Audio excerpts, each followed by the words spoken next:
Turns them out, but That's all right. I can Yeah. look over Peter's shoulder. All right, I think we're back in business is, see the Sabella's back here. I'm gonna assume, let's see, Jen Doherty, is I, oh, or Karen, can you tell me if you can hear us? I can hear you. Okay, great, thanks. Great, yay. Thank you. Yay. Okay. So the first order of business tonight is to take any public comment on matters not on the agenda that great. Then we're gonna have a continued, I'll ask for a motion to open the continued public hearing for 1 Deer Hill Road, the site plan review, construction of 2 multifamily homes on the same lot with more than 1 residential dwelling unit in each building. so moved. Second. All in favor? Aye. Great. Welcome. And John is recusing himself from this discussion. So Sure. Tom Ford, I've been before you a couple other times about this 1 Deer Hill Road thing. I brought the gang with me tonight. Where we are since we last met is we did have a design review meeting. We responded to their comments. I think you've all seen those. I have with me Rick Salvo from Engineering Alliance, who's done the civil work on this, the utilities, the grading, drainage. Julie McDonald, who I think you know, Melissa Lewis is going to talk about the architecture, and Matt Ulrich from Ulrich Landscape Collaborative did the landscaping plan, which I'm very happy with. I think you will be too. But I hope you got a chance. I know we didn't get them to you very much in advance, and I'm sorry about that. But there was a little coordination required in that. I think we have a pretty happy plan. You'll recall this is your first 3A project, I think. And it's the 2 duplexes we were subsequent to this discussion in this room, able to make 2 duplexes work very nicely on the site. And happy to show you what we've ended up with. So if it's okay, we'll let Julie go first. Are you? yeah, I can share. Just tell me which Just set start you with want. the architectural. O2. Architectural. Yeah, you can. Actually.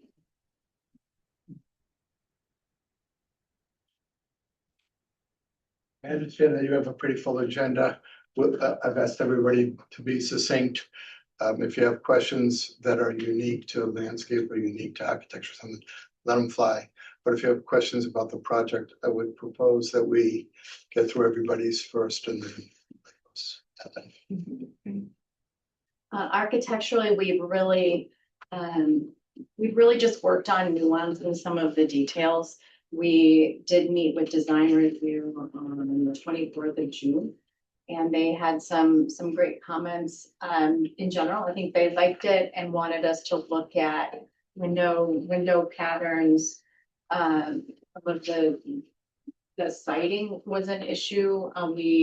We did a little bit of shifting between buildings 1 and 2 to give them the breathing space there. And I think that was pretty much their comments. I mean, other than that, we've got, as we did before, but developed a little bit further, we've got kind of 2 styles and some variation from building to building. So, we have 2 buildings connected by a walkway, a little walk under connector. But it appears as 4 homes, and each is slightly different than the others. So it was really just a development. A lot of attention to site work and landscaping. Okay, what one do you want me to just go through these? Oh, I would say if we want to go to site, I would do the O3 civil site plans. Okay. Civil site plans? Yeah. Yeah, there's usually more than one sheet in this set, right? Yeah, I think you can keep going down. Oh, that's drainage. There's erosion control, there's grading, drainage, there's site We have to go layout. down, I have to scroll, yeah. I'm on site layout. No, Yeah, here we go, that's, Keep going. so this is the original. This is a good plan to stop here. So again, my name is Rick Sell with Engineering Alliance. We were the site civil engineers. So as you can see, we've designed sort of a little bit more robust of a residential driveway to get into service each one of the dwelling units. You pull in off of Deer Hill Road, plan right, you come to the first driveway. You come down to the second driveway, and then you can see the road narrows a little bit more to the third driveway. We've left a little opportunity for sort of a hammerhead style turnaround there. If you go to the next slide, I think it shows a little bit better. Go to the next sheet. The site topography at Deer Hill Road, you're about at elevation 55. The driveway climbs up to about elevation 63. 63 is, about elevation 60 is predominantly the flat portion of the site, which is kind of all in this area right here. And then the topography from here takes off a bit to about elevation 75 at the rearmost point of the property. So all the stormwater runoff right now flows kind of from the bottom of the screen up to the top of the screen. So what we're proposing is an infiltration trench right along the edge of the road. That's a 3 foot wide by 3 foot deep trench wrapped in filter fabric, filled with wash stone, with a perforated pipe inside of it, which then discharges into a couple rows of Cultec chambers that are located in this berm here. So in this area here, we'll be building up a berm about 3 feet high that will act as kind of a visual barrier between this development and the houses that front out on the main street. Also act as a drainage barrier to make sure that all of our stormwater flow stays on our property and will infiltrate into that trench. This is a site that'll obviously disturb less than an acre. It's only 35,000 square feet. So we've designed it to the standards to hold a minimum 1 inch of runoff times all the impervious surfaces, which also happens to meet the DEP's water quality volumes and required infiltration volumes. In addition to that, each house will have its own water service, and then we'll be running one sewer trunk service up to the site that everyone will have an opportunity to tie into. So again, fed by municipal water, municipal sewer, working with the topography as much as we can, so that the cut at the bottom of the page becomes the fill at the top of the page. They just kind of balance the site up and just minimize impacts. So that's essentially the way the civil end of things line up. Do you mind pulling up the landscape plan? So that would be 05 landscape drawing. Possible to rotate that? Yes, maybe that, if you're enough to that, it was the new package.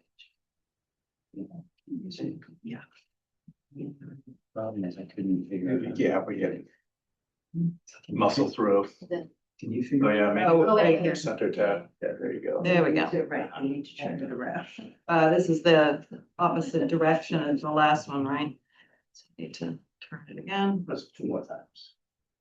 Okay, Yeah, that's- There you go. so Pine Street is down here. Yes, correct. So just kind of starting at the entry, we've given some thought to the kind of entry and arrival sequence coming off Deer Hill Road. So right when you come in onto the driveway, we've got a kind of a low field stone wall on the left, bookended by kind of a couple bigger shade trees as you enter the property. Then on the right, there's an abutter driveway. So we're doing some screening with some hedging there on the right side, and we're actually going to introduce this vernacular of a kind of like a white picket fence, probably like a square style white picket fence that runs in front of that hedge. On the left side, there's basically, trying to space as many kind of bigger shade trees where we can get them, where there's a room, and some foundation plantings along the front of each unit with little permeable paver walkways. And then on the right side of the drive, as Rick had mentioned, there's kind of a landscaped berm that is on the other side of the infiltration trench. The thought with that entire area is that we would introduce kind of a native wildflower seed mix as opposed to having a humongous lawn that's kind of unnecessary. So the thought is we would just kind of try to revegetate, kind of heal the site. We're plugging in some bigger river birch. Those are those bigger circles with the 3 circles in the middle. It's a multi-leader tree. So the nice thing about that berm is it gives them a little bit of extra height as a buffer between our property and the abutters behind it. And those will be kind of populated throughout that meadow area, along with some bigger evergreen trees and some evergreen shrubs kind of spotted throughout. You'll see there are, each unit has kind of an individual patio or private space. That's another permeable paver, basically. And those are kind of surrounded by some plantings. You'll see just basically some, again, trying to introduce some shade trees too at the back of the unit. So you'll see like in that hammerhead driveway, we've got a couple bigger trees bookending that. And then we're picking up another tree on the unit on the far left side in the back, along with some evergreen trees in that kind of sloped area. The one thing that I think everybody did a good job at is garage doors. You'll see but the one on the first lot and on the left. There's a single garage door that we couldn't make go away, but all the other ones in the parking that is associated with it is sort of tucked behind the buildings. Great. Okay. Questions, comments?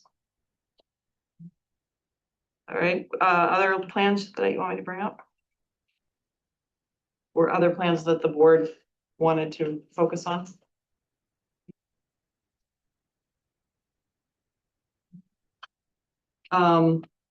Okay, I'm just gonna bring back up the architectural. Gordon, well, anything more from the applicant? Right now. Gordon, can you tell us about the design review? And was there you did generate a memo, I think. I think generally Gary's here, so I think generally the design was well accepted. As far as the layout, the architecture, the rhythm of the buildings, the idea of putting the parking not facing the front of the building is something that's actually very good. Something I see so often now. You see the front doors of the parking garage, but in this case, you do not here. The comments that we had, Gary, please help me with this too if I miss one. The one that I thought, me personally, I felt that the buildings, I'll call them buildings 1 and 2 as you come in from the road here, were a bit too close together. I was wondering if I haven't seen a drawing that separates a little bit further. Yes, we did it. We did move because we could be pretty tight between 2 and 3. So we did shift 2 and 3 down towards the 4th. So we do have more space now. So 1 is where it was, 2 and 3 have moved, shifted a little bit. Yes. So you gave a little more space between the buildings. Yes. So, oops. We just lost our Zoom. I can see it. Yeah, I have it on mine too. Oh, we just lost. There was also something, we had a quite lively discussion about the building facade and the fenestration, windows, such. Would you mind just going into detail? Really, John, can you just go push that X on the, or somebody on the X on that message? Yeah, hopefully that'll. Thanks. It was really the Muntin pattern more than anything. So it wasn't the window layout per se, but the way we were handling the Muntins. If you remember, we had two over Could you bring one. up the elevation, John? And we talked about the option of doing 4 over 1 and also 6 over 1. Which we can still, I don't know, I wouldn't say this is final, but we're now showing 4 over 1. Typically, we looked at the idea of varying between, but it really feels to us like we like the idea of there being a common language between them, even though they're different. We're carrying some details from building to building, but not the same in each. And similarly, that window pattern feels nice, keeping it, consistent. You can also see here that we've added, a different material. We've got vertical board at the porches in the trim color. Which one is that? Would you mind to point Yeah, to that? sure. That's, at these recessed areas, so really at every porch condition where you're a little bit in shadow as you go in, to enter the house, we've changed from the clapboards to vertical board. And you can see it here too. Really, it's where it's white. So that would be trim color. And we're showing, clapboards with shingles above, quickly with this special treatment highlighting the entries. Metal roofs, again at the entry locations, with some So the special. metal roof is on the lower elevations, a little brows right here. And strip shingles on the main roofs. Yes. A little bit of special detail and the locations. What's the strip on the gambrel roof? The portions, what's the strip of light above the windows? This is trim with some corbel detail, which is another item that we talked about at the design review meeting, is just adding a little bit of special detail. So that happens at those conditions, and we have it was really a lot of space to fill, so that feels really good there. And then the gables, just a little smaller feeling, so they don't really need extra detail in the same way. We didn't think. Okay, so you're comfortable with the design review Actually, has, now that I've seen has- the additions that have been made since the, Been yeah, I think it responded. okay, great. actually it looks better. I think it looks good. By the So, way, this is a sidelight. I've been counting window over windows. I found the 16 over 12. Oh, my God. I said, oh my gosh. A historic thing. I mean, really, originally, they couldn't make big glass, so you see that in the very Right. old house. And these are not divided lights, correct? These are a grill work applied to a, Yes, the SDL, so they're applied to both sides, so there's not the. oh, really? Great. Gary, do you have any questions? Yeah, we mentioned, but oh, yeah, okay, go ahead. I think some of these things should, the way to codify them is to, if you add a note to your drawings, because you can't really see all the detail from these elevations, but it would be good. We talked about adding crown molding to all the windows instead of just flat boards, and I think you could accomplish that by putting a note on the drawing so that it gets in the project. We And talked we- about that. I don't think we bought into that. But we are showing at the front, we did add another detail piece. So we've got the typical casing and a 1.5 inch trim above at the fronts. And a lot of locations that window trim is engaged with the running trim. So in this location, for instance, you wouldn't need it because there's actually trim right here. So where the window casing is touching trim, we wouldn't do that, but wherever it's in a field, I think we would add the trim. What's the trim we're talking about adding specific? Here. Window head casing or? And no, it's Jam not a just shingle. the casing. It's another piece of trim above the head casing, so it's part of the head casing. So we've got the wrapped 5.25 by 5, and then above that we've got the sheet out square trim that. Where the windows are independent or something, not touching. Where they're not engaged with trim above them. Yeah, but we would do the same with a triple window if it didn't have trim. And we talked about two other things, color palette and roof height. I think we requested that you might vary the color palette on them because we wanted them to look like four different buildings, not just the same thing you're produced, even though your massing is all they're quite different the way they're designed. to accentuate their being different to use. Yeah, we love that. Powerhouse. Yeah, And the roof height, I mean, you only have 1.5 per building, so we talked about taking at least one of them anyhow is immediately, I think it's the second and third building. And even go up a couple of feet just to break that rigid, same roof height line.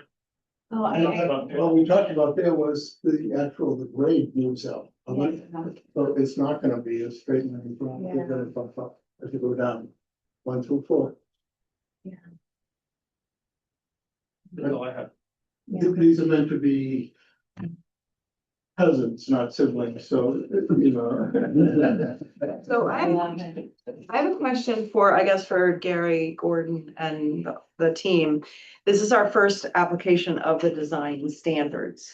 So conceptually, the design, your comments to the design team should be largely bound by the standards. So it would be, rather than just, you know, what you like or what you don't like. So I think it'd be really helpful, now that you've gone through it once, to go back through the standards and say, do these standards work? You know, in the zoning, there are design standards, and We did do that. We did. so they were useful, at least as a, We went through the whole bylaw, and took bullet points, Okay. and condensed it into a sort of synopsis. yep, And then we had our meeting, and since then, we've developed something that we have to talk amongst ourselves, but we developed a format for reviewing. great, It would basically be 4 groups reviewing the massing, Exactly. the details and trim. In Okay. the 4 sections, again, compliant, coming straight from where the Okay. bylaw is written. So, and then what we should do is give you a written 1-page summary as our Yeah. report to you before a meeting like tonight. So we would report back to the planning board, and then you would then decide the ultimate decision.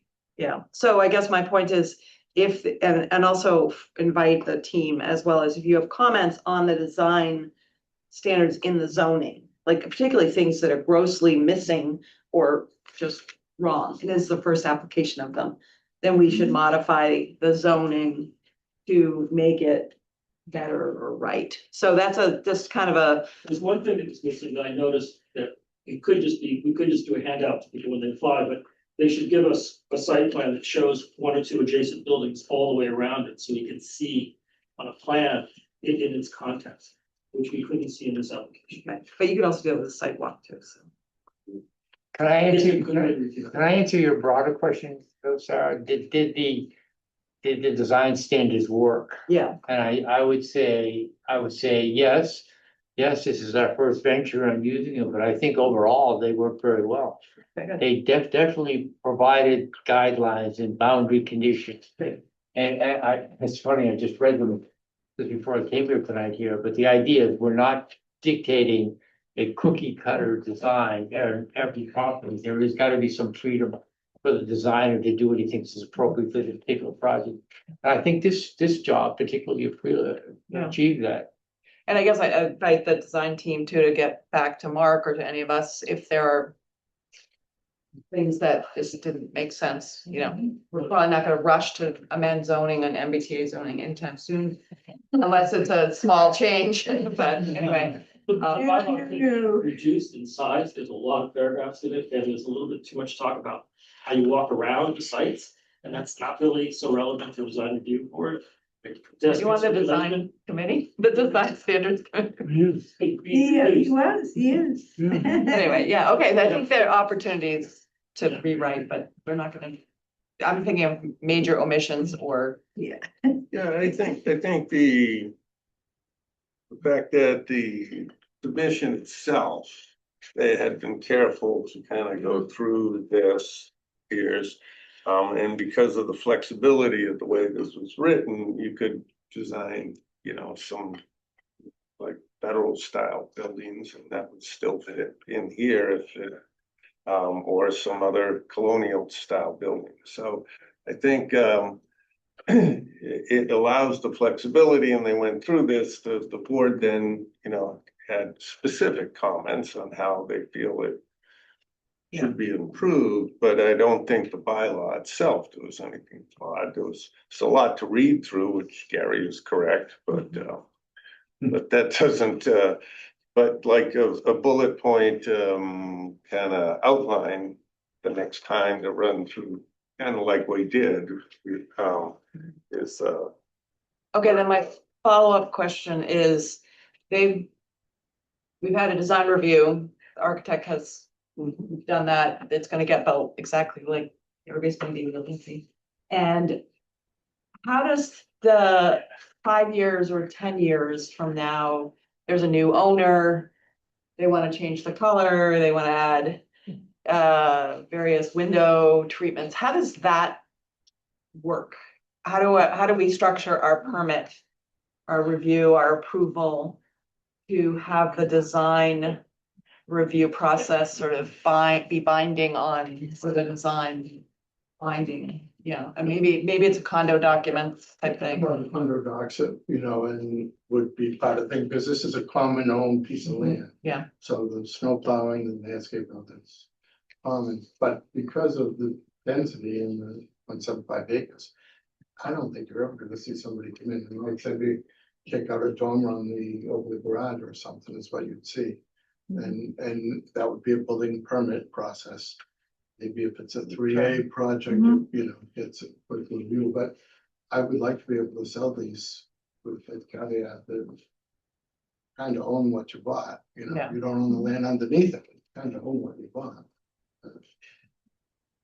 Yeah, I guess the building permit process is the place that they would presumably flag. You know, if somebody wanted to paint it pink with purple polka dots, you know. And you've gone through the color palette in the design review, somebody, you know, that's a little bit of a question, how do you? Well, there'd be at least 3 others that would say pink with purple. I want green with purple. Okay, so we'll hopefully, the building permit. So Tom, this is still a condo association, it'll be a homeowner, I get confused here, it's either condo or co-op or something. condo Yeah. or co-op, okay. There's some common ownership, but, okay. Other comments from the board or questions? Feels like you've done a good job. So this is great. This submission is thorough as I've seen it since I've been doing it. So thank you for that. But just a couple of questions about the, there was a section where best management practices was detailed, and there was some discussion about maintaining pervious, the pervious pavers once a year, and they're twice a year in the first year, and then subsequently every year after that. I'm just wondering, how is that monitored? Is that in the condo docs as well? Is that something that will be addressed? It would have to be, but the pervious pavers in this particular project are limited, it's those little back areas, you know, so Right. maybe in total it's from here to there. But that's one example on that plan. There are a lot of other reference to the driveway when it's for, you know, making sure that when we have a heavy storm, that it's monitored and checked to make sure that everything planned is actually working. It's just a bunch of like accountability pieces in that document. I'm just curious as to how that gets addressed. Well, you know, as a developer, I'm on it for a couple of years anyway. Right. And there's some talk that we might end over there, but with 4 owners tightly, it's very similar to what's happening just down the street or over on, you know, we have a lot of examples of 4 tightly. Where I don't think they need outside help with that, because I do believe it's a subtle peer pressure that would happen if somebody was, you know, making a mess. A lot of that stuff probably gets fixed into a landscape contract too, right? The lawn's gonna get mowed, the that's gonna get maintained. So as part of the spring cleanup, a lot of, that's when the majority of this O&M planning stuff happens, is after the roadways get sanded and salted and whatever on the driveways. But there was just reference to stormwater management in there too, and I'm just curious as to once that system is built to make sure that it works. And it sounds like it's more than capable of working, so. It's sort of on us to give it the, you know, to get started dry, and then there's no real reason for it ever to. Right. It's infiltration. yeah, usually if there's a problem prior to them completing the project, as projects take a while to get done, that's when the problems arise, and we find out about it at that time, but before it's done, so we can asked them to make corrective action. The swales are too steep and they start, for example, scouring and digging and eroding the hill. And so they have to come up with another change. The infiltration channel is too small. I've run across numerous issues like that, and they have to come up with a solution and fix it before the developer is out of the project. So usually it comes up. I also just put up the maintenance log, which is in the back, but it does, I think the enforcement officer is the building inspector, so I think because we don't have somebody who can really run around and do this, but if there's problems, then it does fall back to the homeowner because they've pledged that they're annually going to schedule vacuum cleaning of I don't know if you can see that, but it says schedule. Smaller. First 12, this is the pavers. Once a year scheduled vacuum cleaning. So, that's an example of how the maintenance commitments are supposed to, and it looks like they're gonna be part of the condo documents, so. And most of those pavers aren't gonna be susceptible to anything that's gonna have a tendency to clog them up. They're not in the road. We generally don't sand and salt their patios in the winter time, but they let the snow just come on them. So. And the other question I have about this is on the landscape plan. It looks like a lot of the flowers and all that are around the buildings themselves have been identified here. They're all native, which is great. And I just wonder, will the homeowner, the condominium owner, have any rights to alter that at all when they roll it? Because it looks to me like the way it's presented that it's all going to be there when they, or at least that the list of what was presented here will be included in whatever That road will be built. Yeah. If you're asking me in year 18 and something loses a load out. No, I'm just, yeah. No, I mean, no, it's great because the list is great. I mean, it's all native stuff, which is awesome. Yeah. That's been a very good job in the kind of berm natural piece between Pine Street and these is. Yeah. And do they need a stormwater permit from Chuck? Yes. So Chuck will review the drainage and calcs, so. Okay, any other comments from the board? You were gonna say something. No, I was just gonna say this, for the first project under the MBTA zoning, this is a remarkable success, I think, for the town. And I think we've learned a lot. I think the design review committee's learned a lot, and it's gonna probably get better with time also.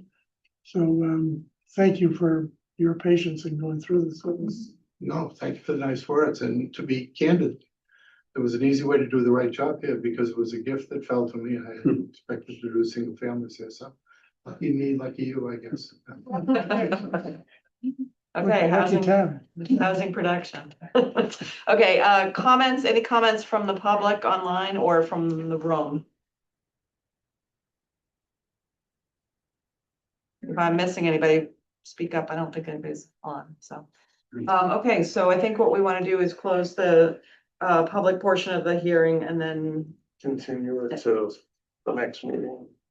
And we'll draft you'll have a draft decision at the next. Yeah, hopefully we'll have Chuck's stormwater plan. Stormwater report, Okay, well, maybe we might as well leave everything open in case there's some new change, but I think the sense of the board is that we would be prepared at the next meeting to just have a draft, and maybe you can share the draft with the applicant before the meeting, so if there's any comments, you can get them, but I think you come with a skeletal crew. So I'll take a motion to continue the Deer Hill, One Deer Hill hearing until August 10th. And I'm gonna say at 7, because that way we could have heard historic first. So at 7 o'clock. And so I'll take a motion to that effect. Second. All in favor? Aye. Okay, thank you, and we'll try to wrap this up on August 10th, and Mark will get you a draft. Thank you.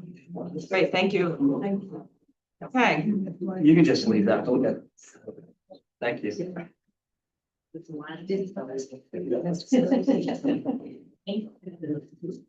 Okay, before we get into the housing production plan, we want to talk about the historic district, historic commission, and strategy for a demolition delay. So a couple people from historic commission here. Rosemary, Matt. Are you on? Kevin is our newest member. Oh, great. You Kevin. Oh. Fabulous, welcome. we have to open the meeting. We were. We are posted. Joint. Oh, joint meeting, Yeah. excellent, okay. So I, opened the Historic District Commission joint meeting with the planning board. We're not hearing any applications for certificates of appropriateness or any of that. We're discussing, issue lay in all things historic preservation, I guess. Maybe not all things. Many things, which is why we've invited Jen Doherty, who is with the Bartlett Group, who is going to consult with the Historic District Commission about how we should proceed vis-a-vis demolition delay and some other activities. And so I thought she could help us sort of steer that discussion one way or another, and hear some of your other general district ideas. She's do you know the Bartlett Group? They're based in Hingham. Jen, you can explain all Yes. about it. Hi, everyone. I'm Jen Doherty. I'm preservation planner with Barrett Planning Group. And we are a community planning firm based in Hingham. We work all across Massachusetts, though, in other states as well, handling all sorts of community planning needs, everything from master plans to historic preservation planning, open space plans, housing plans, things like that. Great, welcome. So what are you thinking about? We had been talking as we walked, we've walked most of the general district. And as we've done that, we've walked through the town center district, the new town center district. And we've been observing also across town, older homes with history. I don't know if that means they're historic, and every building probably has history, being torn down and replaced with other types of construction, modern or simpler forms, new materials. I guess some people like it and some people don't, but it's a departure, obviously, from some of the older forms. Or I'm not an architect, but so what do you think? And we had talked about a demolition delay several years ago, back when Betsy Ware was here. There was a bylaw introduced in 2011 or 12 to the town meeting, and it didn't pass. But the commission at that time didn't do a big push for public education, according to their then commissioner chair. Jen, I reached out to a couple of years ago when she worked for Mass Historic, the Mass Historical Commission, and I got the draft standard bylaw from them, and we talked about it in 2023. We made some tweaks, and then decided it was too much work. Because it's a campaign, to do public education and get it to the town meeting and get people to approve. And also recognizing the reality that some of the places that have been torn down, the economics are such that the owners don't really care. A year delay isn't gonna be much of a hiccup for them.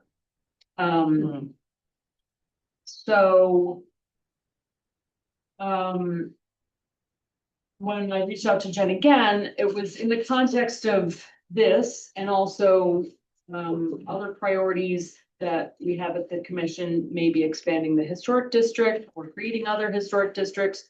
We've had a consultant who's been doing survey work in order to accomplish a couple of things, like in the event that we had a bylaw, demolition delay bylaw, we would have resources already identified.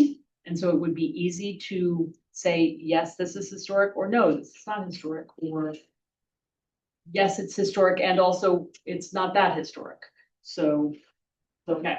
So the more survey work we have done, the quicker a bylaw could be utilized effectively and have review done. And so also we could identify more districts and process of creating a historic district or expanding our current historic district is not a small task also. It is another public campaign and working with the state. And so when I reached out to Jen, she suggested maybe we needed to do a preservation plan, start at 30,000 feet and say, what does this community really want or need in terms of historic preservation? Do we need a bylaw? Do we need more historic districts? Do we need to expand our current district? Are there other tools that we're not utilizing to engage with property owners and say, hey, you want to tear down this mansion that is from 1920s and, you know, where F. Scott Fitzgerald wrote a significant story, or whatever historic significant property there might be.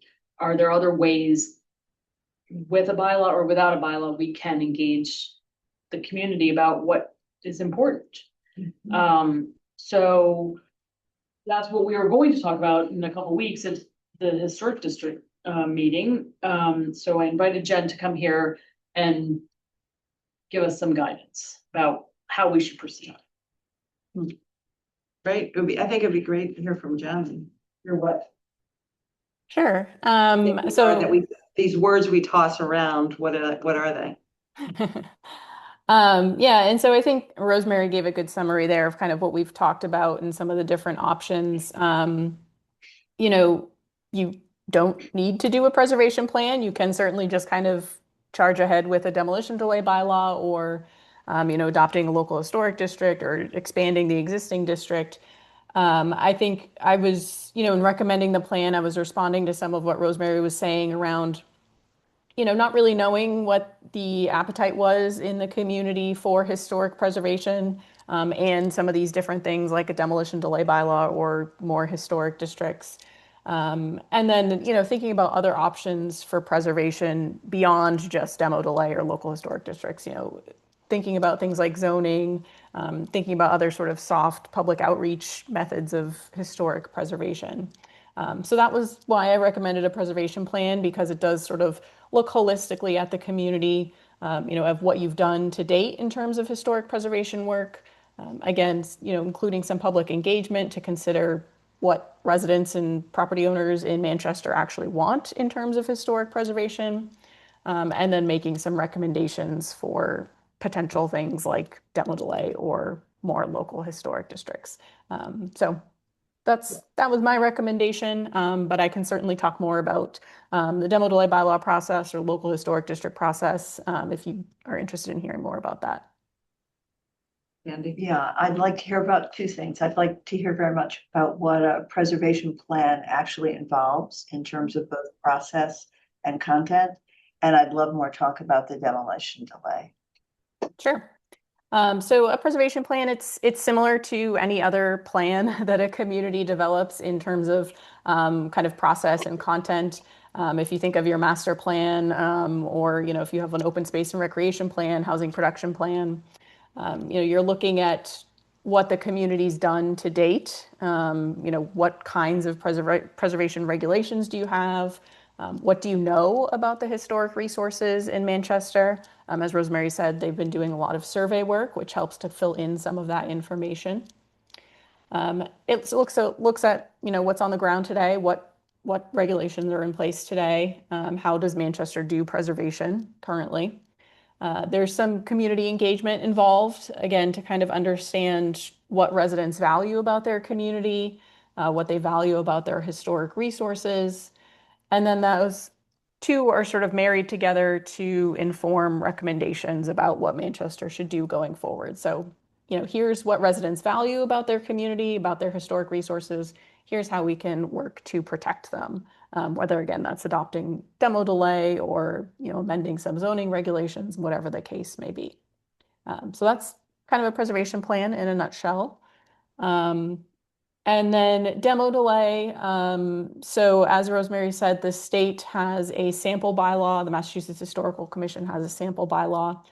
There is no enabling legislation, so it is just a bylaw that a community adopts as a general bylaw, kind of however it wants to adopt that bylaw, through town meeting, a simple majority vote. And basically demo delay bylaws, they kind of set a threshold of certain properties that are reviewed under the bylaw to consider whether they're historic and or architecturally significant. And then if they are historic and or architecturally significant, are they preferably preserved is the phrase. And then if they're preferably preserved, the Historical Commission, or in the case of Manchester, the Historic District Commission, has the ability to impose a delay period. So a couple things are defined in the bylaw, that threshold of properties that are reviewed. Some communities actually review everything that comes up for a demolition permit. Some communities review buildings constructed before a certain year. The Massachusetts Historical Commission generally recommends communities use 50 years as the cutoff, so anything that's older than 50 years. And then the other big piece to define in that bylaw is the delay period itself. Delays vary widely across the state. They go from 30 days all the way up to 2 years. So that's something that the community can decide on through, a bylaw community engagement process, what that threshold of properties that are reviewed is, and then what the delay period is. The demolition delay bylaw, it is a delay, at 2 years and 1 day, that property owner can apply or receive their demolition permit and, move forward with demolition. It does not permanently protect properties, but it does put a pause in the process to kind of see if there are other options for potentially preserving the property aside from demolition. How many communities in Massachusetts have demolition delays? I believe it's around 160 right now, if I remember my chart correctly. Yeah. That's a lot. And I would say probably 5 of our neighboring communities have. Yeah, certainly like most of the eastern half of the state has it. Certainly areas where there is demolition pressure. Can I ask you a question, Sarah? What's the justification for the town to actually issue a demo delay? So it's sort of a two-piece process, or at least that's how the bylaw is recommended. So it's that initial determination, is the building historically or architecturally significant? So, did something significant happen in the building? Is its architecture notable? Was it designed by someone that's especially notable? And that's, usually up to the Historic District Commission to make that decision. That's kind of where that survey information comes in that Rosemary was talking about, that the commission's already working on. And then the second piece is the building preferably preserved? So is it so historically and architecturally significant to the community that we should impose this delay period? Is it the last of its kind? Is it, very, holds such a really important role within the community? Those kinds of questions lead to something being preferably preserved. So this isn't, as you just mentioned, this is in fact a delay. It doesn't stop it from the change actually occurring, just Yes. depending on when it occurs. Yes, exactly. So, you know, ideally during the delay period, the property owner and the historical commission kind of work together to see if there's a way to save the building. I've seen things like, you know, alternative construction plans proposed, you know, maybe we can move what we were planning to do a little bit on the property. I've seen properties sold, either the entire house and the property is sold to a new owner who then goes through with preservation. I've seen buildings moved as a way of preservation during a demo delay period. So there's, you know, different options that the property owner and the historical commission, you know, hopefully work together to kind of explore during that delay period. Do people ever use a sort of broader brush of a rule that says if most of the older buildings in town are concentrated in one area or in a sort of general area down around the downtown? And are there rules that say any demolition within this area? It doesn't have to be within the historic preservation district. It has to be townwide. It's a general bylaw. It has to be townwide. Okay. Yeah. So the demo delay is it's a townwide general bylaw. Don't you think that's good? Because we do have historic or architecturally significant houses all over town. Yeah, and actually, it's often the case that they are sort of sporadically spread out. Mhm. In other words, in Beverly Farms, one that I worked on recently, was located sort of near downtown, but then it had a sister house that was just as old, Mhm. completely the other side of town. So a district wouldn't have captured either one. Mhm. So what I love about the demo delay bylaw is it does capture the entire town. So there are houses that I know of that are extremely old, that are completely unprotected at this point. Or, I mean, the Cabinets. old Unitarian Church on Proctor Street. Yep. That's an interesting architecture. It's old. It's had interesting things happen there. Which is kind of the impetus for us Right. bringing this up again, you know, because I brought the Well, question. there've been several that have been torn down in the Right. past year. The 1700 South on Bennett Street. Chris has a comment. So I have a question, actually. I understand that Brookline and maybe some other cities and towns, in addition to demolition delay, have a design review process for the replacement building. And I'm wondering if that is something you're aware of or something we should be considering. I don't know about anything specific in terms of a separate bylaw, but what some communities will do is sort of a carrot and stick approach with design review during the delay period. So, you know, a building is significant, we don't want to lose it, it's preferably preserved, we're imposing the delay period.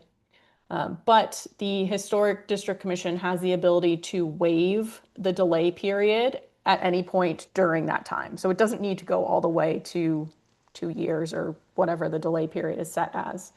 And so some communities will say, okay, like we understand this building is probably going to be demolished at 2 years and 1 day. We're willing to waive that delay period and have it expire sooner if the property owner submits to some kind of design review working with the Historical Commission on the replacement building. So it, you know, it gets the property owner kind of through their process, hopefully a little shorter. They don't have to go through the full delay period.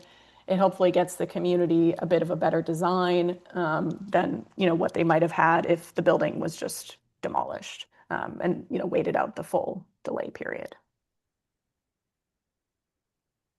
Mark, you look like you're gonna say something. The ones that I have been through, we always present what we're going to do. Partly as a way to help convince them Right. that we're not doing something bad. Mhm. And very recently in Beverly, we were working on a school. We were taking down an old garage that had been there a long time. And it was significant because it was designed by a pretty well-known architect, but it was a garage, right? And it always had them. So they found it significant but they did not find it preferably preserved. Yep. Mostly because the use that we were proposing, where it was gonna get knocked down and do, was a better benefit to the community than keeping the old garage. So I think that's something that we should encourage. I don't know how we do it exactly with the wording in the bylaw. But that, you know, it's a good opportunity for the town to see what is being planned for that location. And for us to review it, perhaps, not us, someone to review. Unfortunately, not all architects are as good as you are, and some of the buildings built in Manchester don't appear to have architects at all. True. And I think that's what we're trying to dissuade as much as possible. Richard. Jennifer, can you talk a little bit about what the real impact of this delay period is, given that most projects take quite a while to go to completion anyway? So how much impact does a 1-year delay really have on someone, given that they know they can wait it out for a year? So from day 1 to day 365, they can get everything ready to go and shovel hits the ground on day 365. Yeah, and that's the balancing act that communities kind of need to figure out, you know, what works best for them. You know, in my experience, so as Rosemary said, I was at the Massachusetts Historical Commission up until about 1.5 years ago, as a local government programs coordinator, working with communities, going to meetings like this and answering questions about demo delay. And, you know, with what we'd seen in recent years with demo delay is that, you know, when I had started, or, you know, even before I started at MHC, you know, 6 months was where the majority of communities were at. They had a 6-month delay and that was working for them. And, you know, that was great. In the sort of, I say 20-teens to early 2020s, that really started to shift up to 2 years, or excuse me, to 12 months. And then communities started creeping beyond that, to like 18 months. You know, I know Salem has some of their properties are 18 months up there. And then Milton and Watertown are the 2 communities that have gone up to 2 years at this point. I don't know that anyone's gone beyond that, but those are the 2 longest ones. And then I think Lexington does 21 months for their National Register listed properties. So it's certainly been moving more and more because of that issue, because folks are saying, well, if it's going to take me, you know, 6 months, 9 months, 12 months to get through permitting anyways, I'll file for my demolition permit right at the beginning. And then, you know, once my planning board approval is in hand, I'll probably have my demolition permit because I've waited out the delay period. So it's certainly kind of a balancing act to think about like how the process usually works in the community, how long your permitting usually takes, and kind of when you are looking for people to, you know, go through this demolition delay process. So I'll get to you in a second, Gary. So is it, just to follow up on that, would I sort of infer then, if you are a experienced developer with a good team, you know, and who works across Massachusetts, you would anticipate this? You'd buy the property, you'd file your demo permit on day 1. To sort of Richard's point is then you know, get your stuff together. I don't really care what Manchester Historic District Commission has to say. I'm going to do whatever I want because it's going to take me that long to get my permits together. And the lay person who buys a home and hires an architect and you know, gets their dream house together and then goes for a demolition delay says, what? I got to wait 2 years. So is that probably the way it cuts? Well, probably the layperson has a realtor who knows, and the realtor's gonna tell. Maybe. You know, Sarah, I don't Yeah. worry so much about the big developer person because we have other mechanisms in place to review those kind of projects. And hopefully the design review board might find a way to kind of get that in there too. I worry more about, to be honest, the homeowner who owns a house from 1753 and wants to knock it down. That's the character, the The scale fabric of the of project. the town. Yeah, I suppose then, yeah, if we're trying to preserve small scale historic homes, then those aren't gonna be as likely to be bought up by a big. And this is where something like that preservation plan comes in, because this is kind of where I brought this topic up to Rosemary as well. Is trying to figure out like, what are we trying to do with a demo delay bylaw? You know, yeah, we can say, oh, we're going to review everything over 50 years and we're going to have it be 6 months for a delay. But is that really what Manchester needs? And is that really going to preserve the kinds of buildings that Manchester residents want to preserve? And so that's when you think about those pieces, think about how they work within the context of Manchester, with its historic resources, and then also thinking about other tools outside of the demo delay bylaw, like things like zoning or design review, and how can those kind of work hand in hand to really actually preserve what Manchester is looking to preserve. it might be interesting to take some like test cases. Like I'm thinking in my brain, for example, Tappan Street. That's an old building. It's gotta be over 100 years old. Storage facility? Yeah. Yeah. Oh, gosh. So that's an interesting. By the railroad. Yeah. Yeah, I think we'd all love to see that develop into something great. But what if, Demo delay. well, yeah, what if a president, sat there once or something? I don't know. Stored his boat there. But to your earlier point, presumably, if it was subject to a delay, a multifamily housing developer would come in, and in that case, it already has design review. So the Historic District Commission would say, okay, we're gonna use that process to allow that delay to expire sooner. Well, it could be that initially we look at what the survey has said and said, nothing happened there. It's just old. Yeah, And we say, no, go ahead, tear down. right, right. And And then design review, they deal with it. And in my experience, in speaking with communities, and I also served as a preservation planner for the city of Framingham, where we did have a delay, a demo delay. Communities and historical commissions are very judicious in how they impose it.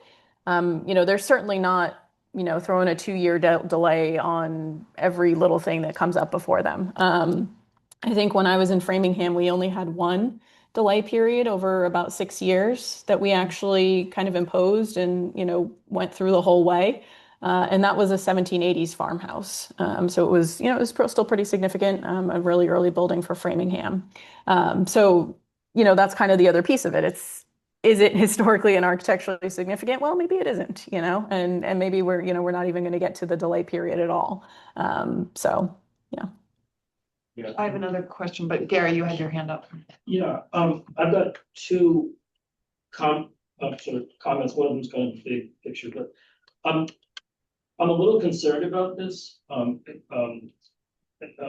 applying it to the whole town. Now, we all know there's some gorgeous mansions in town and there's some beautiful old historic buildings downtown, but if they were identified and say taken out of the picture, if all the rest of the town was underdeveloped, a demolition delay, I'd sort of like to see a preservation survey being done.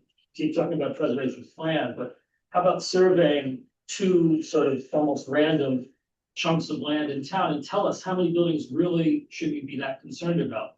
There's a difference between being familiar with your neighborhood and a building being old there and versus imposing upon the owner of the building that he can't tear it down for 6 months or 9 months or whatever is chosen. And then the other subject is exemptions. I think there always needs to be, hopefully, a near term, like within a couple of weeks, some group would have a meeting.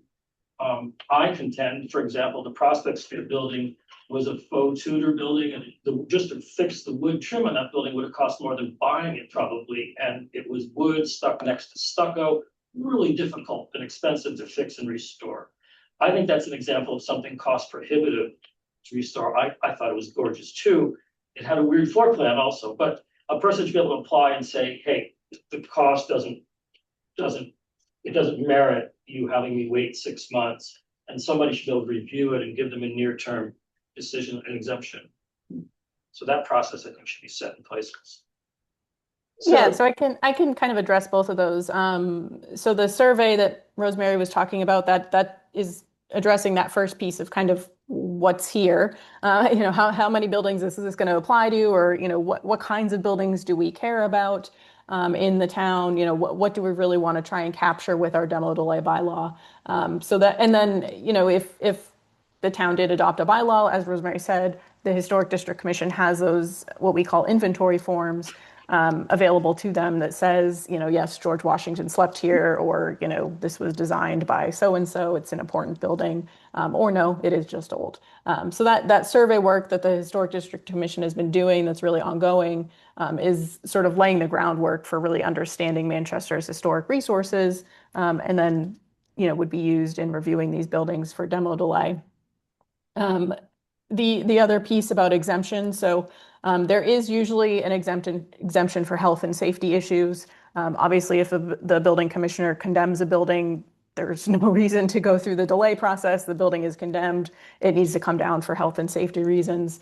And to the sort of the cost point of it, that's kind of what the discussions during that delay period can be.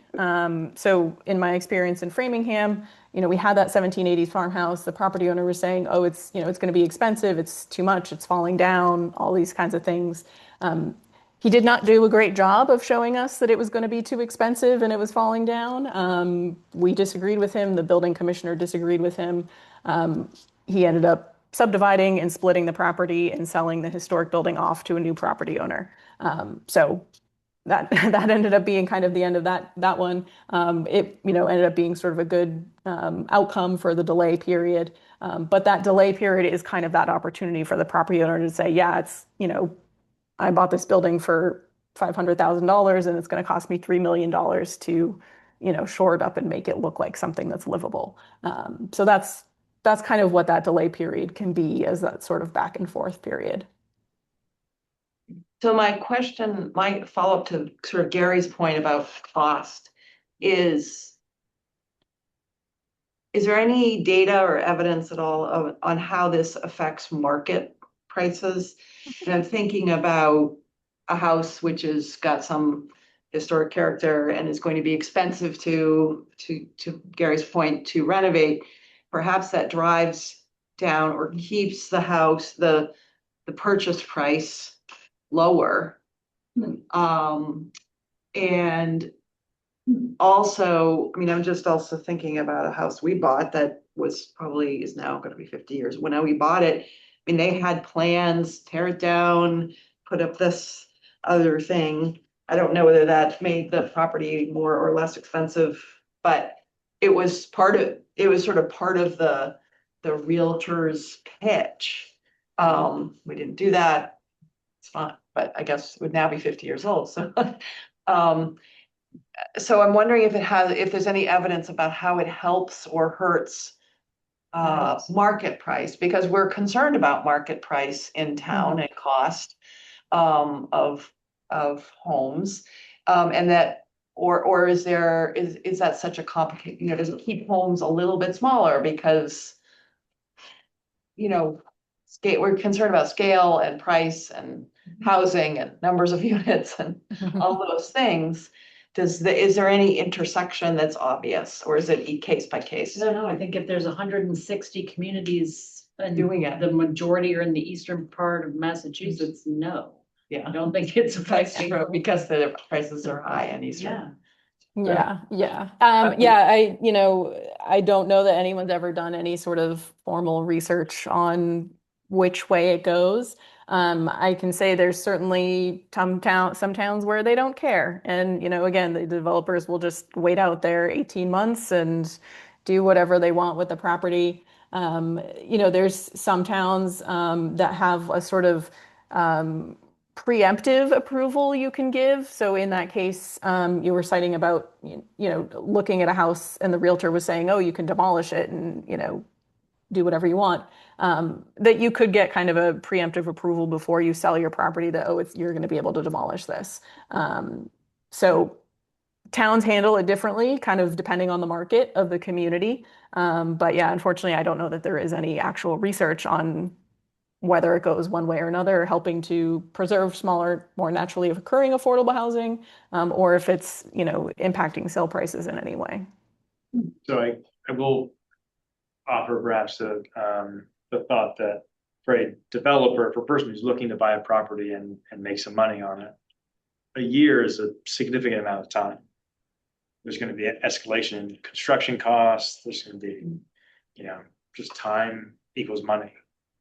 So it adds a level of risk, I think, to some projects. Yes.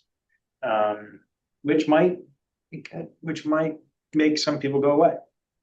That could be good and bad, because if those are the folks who are trying to make a quick buck and build the things like on the corner of School and Brook, that may have been helpful to us to make it a little bit more difficult.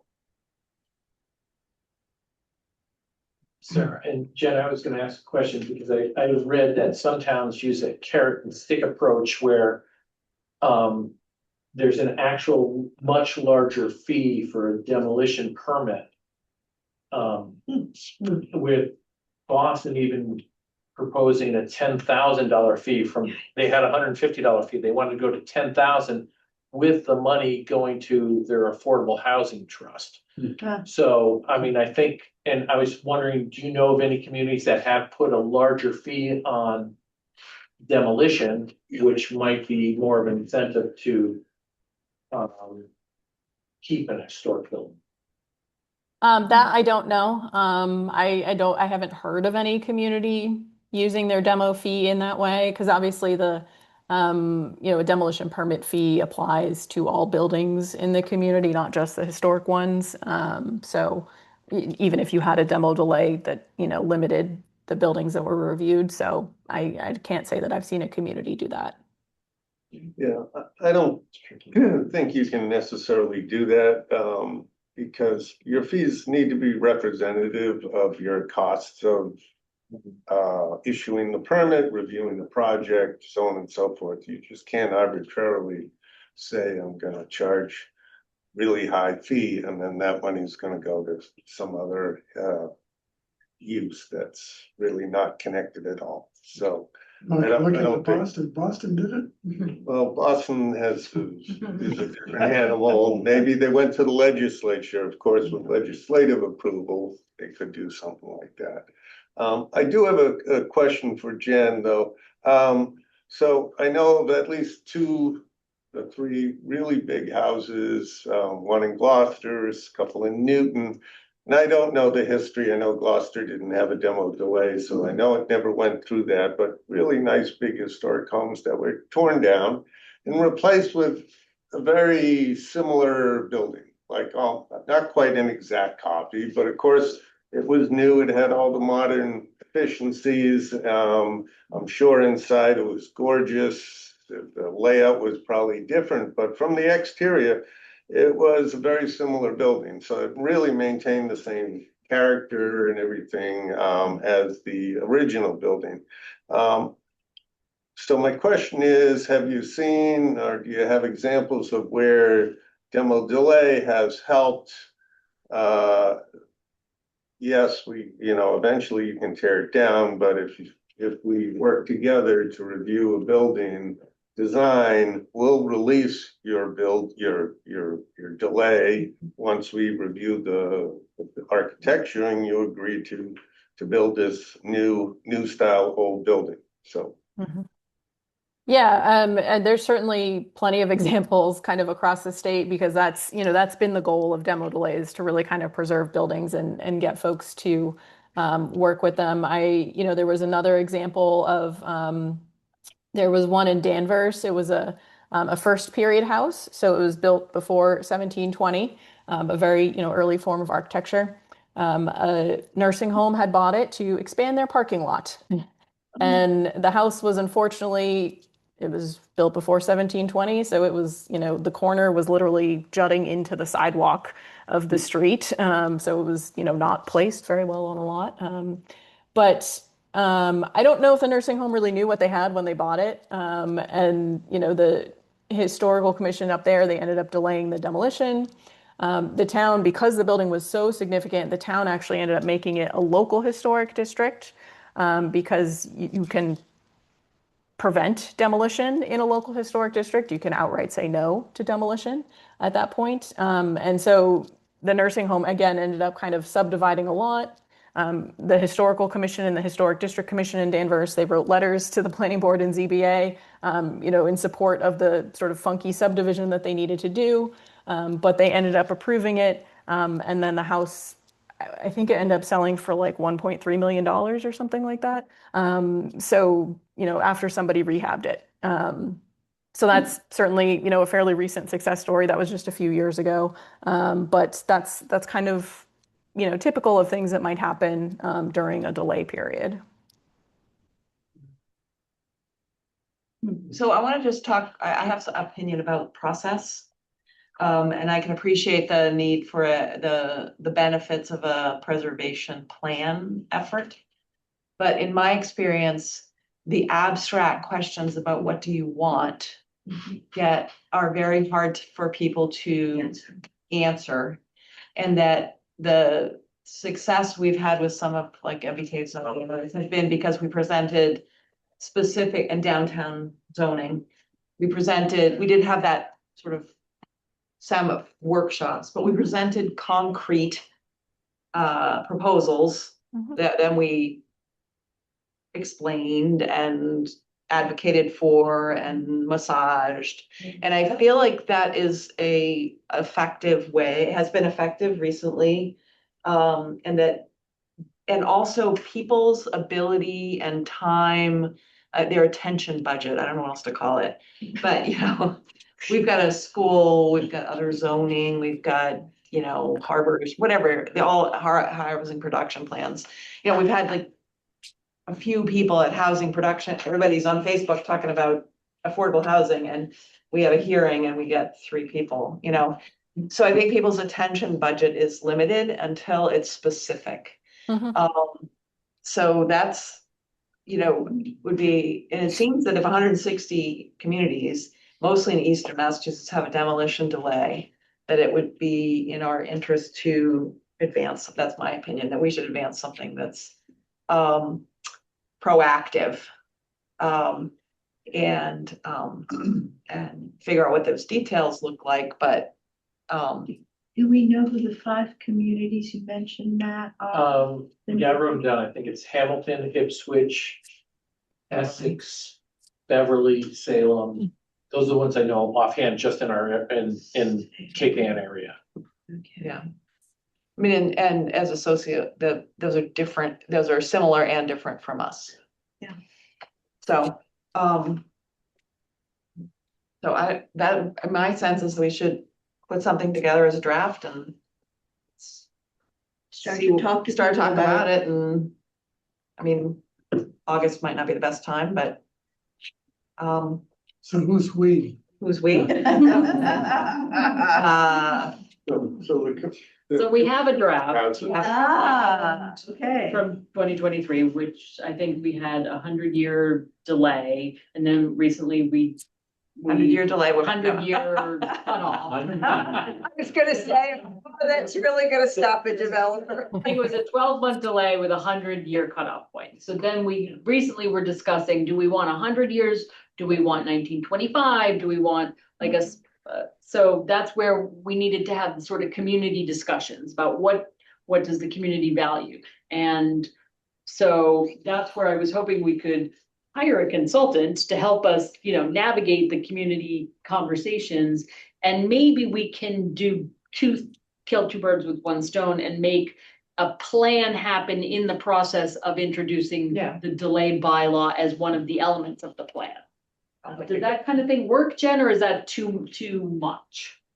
I mean, I think the demo delay bylaw would kind of be its own thing. And then, if you decide to sort of move forward with the plan, that would be great. Because there's other things a community can do in terms of historic preservation besides just a demo delay bylaw.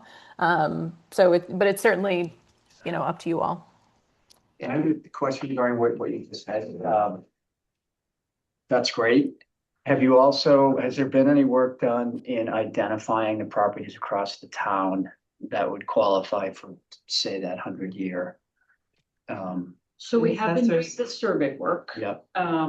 We've only done one area, which is sort of School Street, from School Street to Lincoln to Norwood. A second survey phase is underway, which is Norwood, again, south of Lincoln, north of the historic district to Summer Street. We can only do so much with little money. Yeah. And the money has come from this past round, CPC. And prior to that, we got a grant from the state, which had to be matched locally. So, you know, there's only so much time and money to get these surveys Did done. Lexus have that data? Yeah. I thought, yeah. Richard, Have age. This is. the problem. And I will the say, survey that Rosemary's talking about is critical, would be critical for actual implementation. We have assessors data. Right. Based on the assessors data, somewhere around a third of the buildings in town, I think it's 899 out of 2100, something like that. Or Over That's 100. crazy. Wow, I would never would have. And the assessor's data is not wholly accurate. It's not wholly So accurate. like the 1920s is when they really started to actually know the dates. Yeah. So anything older than the 1920s is sort of like, who knows? John, wouldn't the historic commission make a determination when somebody filed a demolition permit? Well, you wouldn't use the assessors data to make that. No, you would go out. no, so can I chime in real quick? Yeah. So usually it is actually the assessor's data that is used because that's considered to be kind of a neutral third-party date. It's not, you know, the historical commission saying it's one thing, the property owner saying it's another. So usually there is language in there in the bylaw that says, you know, the assessor's date is the date that is used. If there is no date for a building for some reasons, like an outbuilding or something, it's usually assumed to be older than whatever the threshold is. So. But Jennifer, I assume that if we complete a survey, we're going to be updating the assessor's data or finding some way to get the assessor's data updated. So that would be a conversation to have with the assessor. So then that argues, again, more for the date, because we know that in our town, the records prior to the 20s are not very accurate. Well, I'm not as pessimistic as you because I think they're not accurate, but they're ballpark. A little close enough. And I would argue that you want to go with a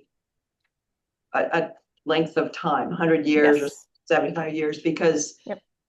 as time, you know, it takes a while to re-update, to Yep. refresh these. And so you want it to be rolling, right? Yep. So It rolls over with the calendar year if it's Yeah. just 50 years, 75 years, 100 years, rather than, yes, those communities that have, you know, 1900 in there, you're getting further and further away from that continuously. Jan, on the bell curve of the trigger dates, is 100 years in the top of that curve? Trigger dates are kind of all over the place, honestly, for communities. You know, MHC recommends 50 years because that's sort of standard preservation practice. The National Park Service uses 50 years as sort of an initial threshold for National Register listing and review. But the one thing I do tell communities when they're picking their threshold is to make sure that it makes sense in terms of the community's development patterns. So I worked in a community where, you know, a close-in suburb of Boston, it was, you know, growing through the late 19th and early 20th century. You know, you would go down a street that was, you know, all two families and, you know, the assessor had just kind of assigned them dates of, you know, 1895, 1900, 1905, 1895, you know, just seemed sort of random, but you knew they were all sort of built around the same time. But the community actually had a demolition delay date of 1900. So it was just sort of smack in the middle of their development, and they were essentially missing, you know, everything from like 1900 to 1930 when things kind of started to slow down a little bit more. And, you know, because the assessor's dates were sort of a little bit random in that sort of 1900 period, you would have buildings that you knew were built at the same time, but one would be subject to demo delay, one wouldn't be. So that's my only caution with kind of picking the date, is just making sure that it makes sense for Manchester's development and is not just sort of in the middle of something that was happening. Okay. So, go ahead. Jim. When we were doing our little sort of in-office survey of the town and trying to map the history, we had drawings, maps from 1840-ish, I believe, was the earliest that we had, that we were able to, locate houses on that, which was useful. Before that, though, there wasn't anything that we could really look at. And of course, since like 1920, it's quite easy to find historic I information. think the thing is that wasn't a lot built in the thirties. So, and so you're really talking about houses built before the forties. And so I don't think it's super hard. I don't think we're that far away. How many, I mean, realistically, how many demolitions did we have in the last 5 years? Do we have any idea? I mean, it's not huge maybe numbers. 10. I mean, 5 or, No, it's gotta be No, more it's than more that. than Ten in the neighbor. Gotta be What? 10. Yeah. There's 10 on Smith's Point in the last 5 years, I think. Yeah. Yeah. Yeah. one of which would be arguably very historic. And, Okay, very historic and significant. and Eagle Head, Bartels house. there've been 5 torn down at Eagle Head. Yeah. Okay. But Reverend Bartel's original house, Oh, that was torn down in 1927. anyway. So, yeah, okay. So next steps. Can we have, Jen and you guys work on it? I think we're saying we're happy to help with the forum and some of the,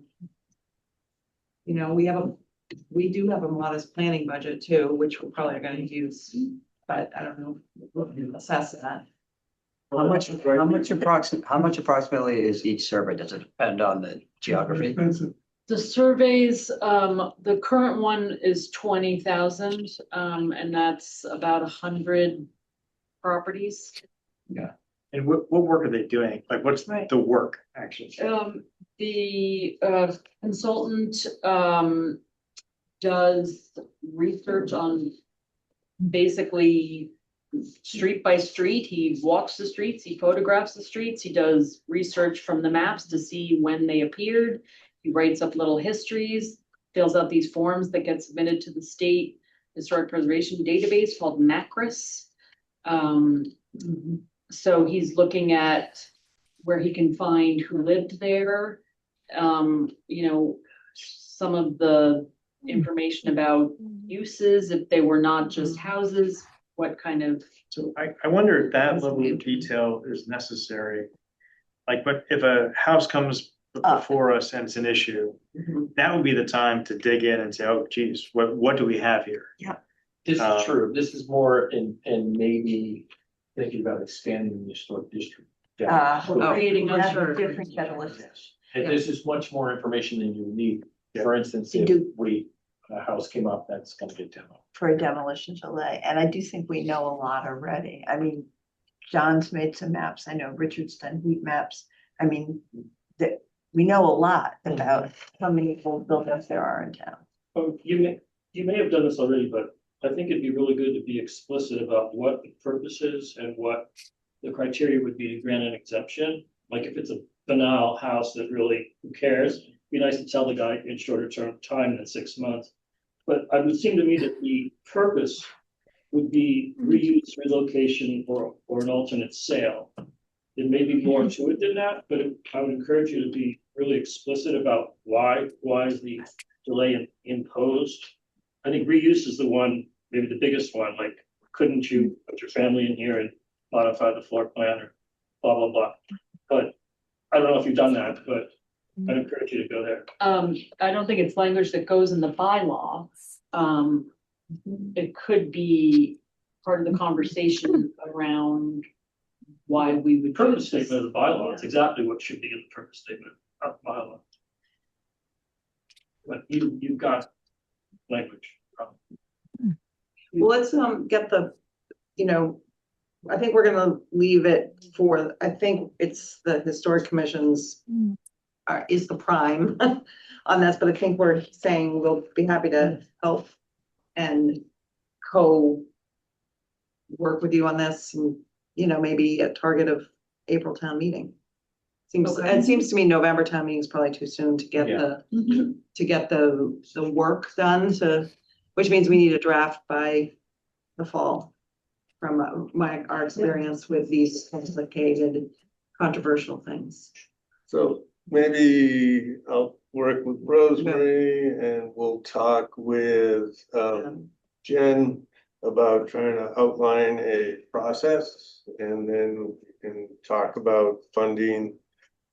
We have carryover funding from last year. I don't know the amount, which because those funds will be used for our general district study first. So we will have some of the additional funds, which historic is part of that professional services, budget. So we could talk about using some of those to help fund the project, but I think I'd like to refine what the scope of work is. Planning board's done this several times where we've used a consultant primarily to work on the visioning portion of it and kind of getting the word out and then reviewing kind of the draft and making initial comments. And then we kind of work on the promotion piece, the education piece. We do those, and we have done a lot of it ourselves. Mark, if you guys are welcome to have the stuff that we've started. We've got a pretty good selection of old drawings, as well as I think the intern a few months ago downloaded all the vectors of every building in town, every house and everything. Actually, I'm not sure it was the whole town. It may have just been the downtown area. In any case, there's a lot of legwork that you guys if that's helpful, you guys could use. Any quick comments from anybody online about demolition delay bylaw? Okay, great, thanks. What's the oldest building in town? No one knows. I think it's the house on Bennett Street, the red house. One of those. It's no longer there. I think it is. There's one on Bridge Street that's pretty old. How old? 16. 16? Yeah. Where is it, Chris? Oh, it's just beyond Bennett Street, up that road. It doesn't look like an ancient house, but Stephen it was on the house, it was on the house tour.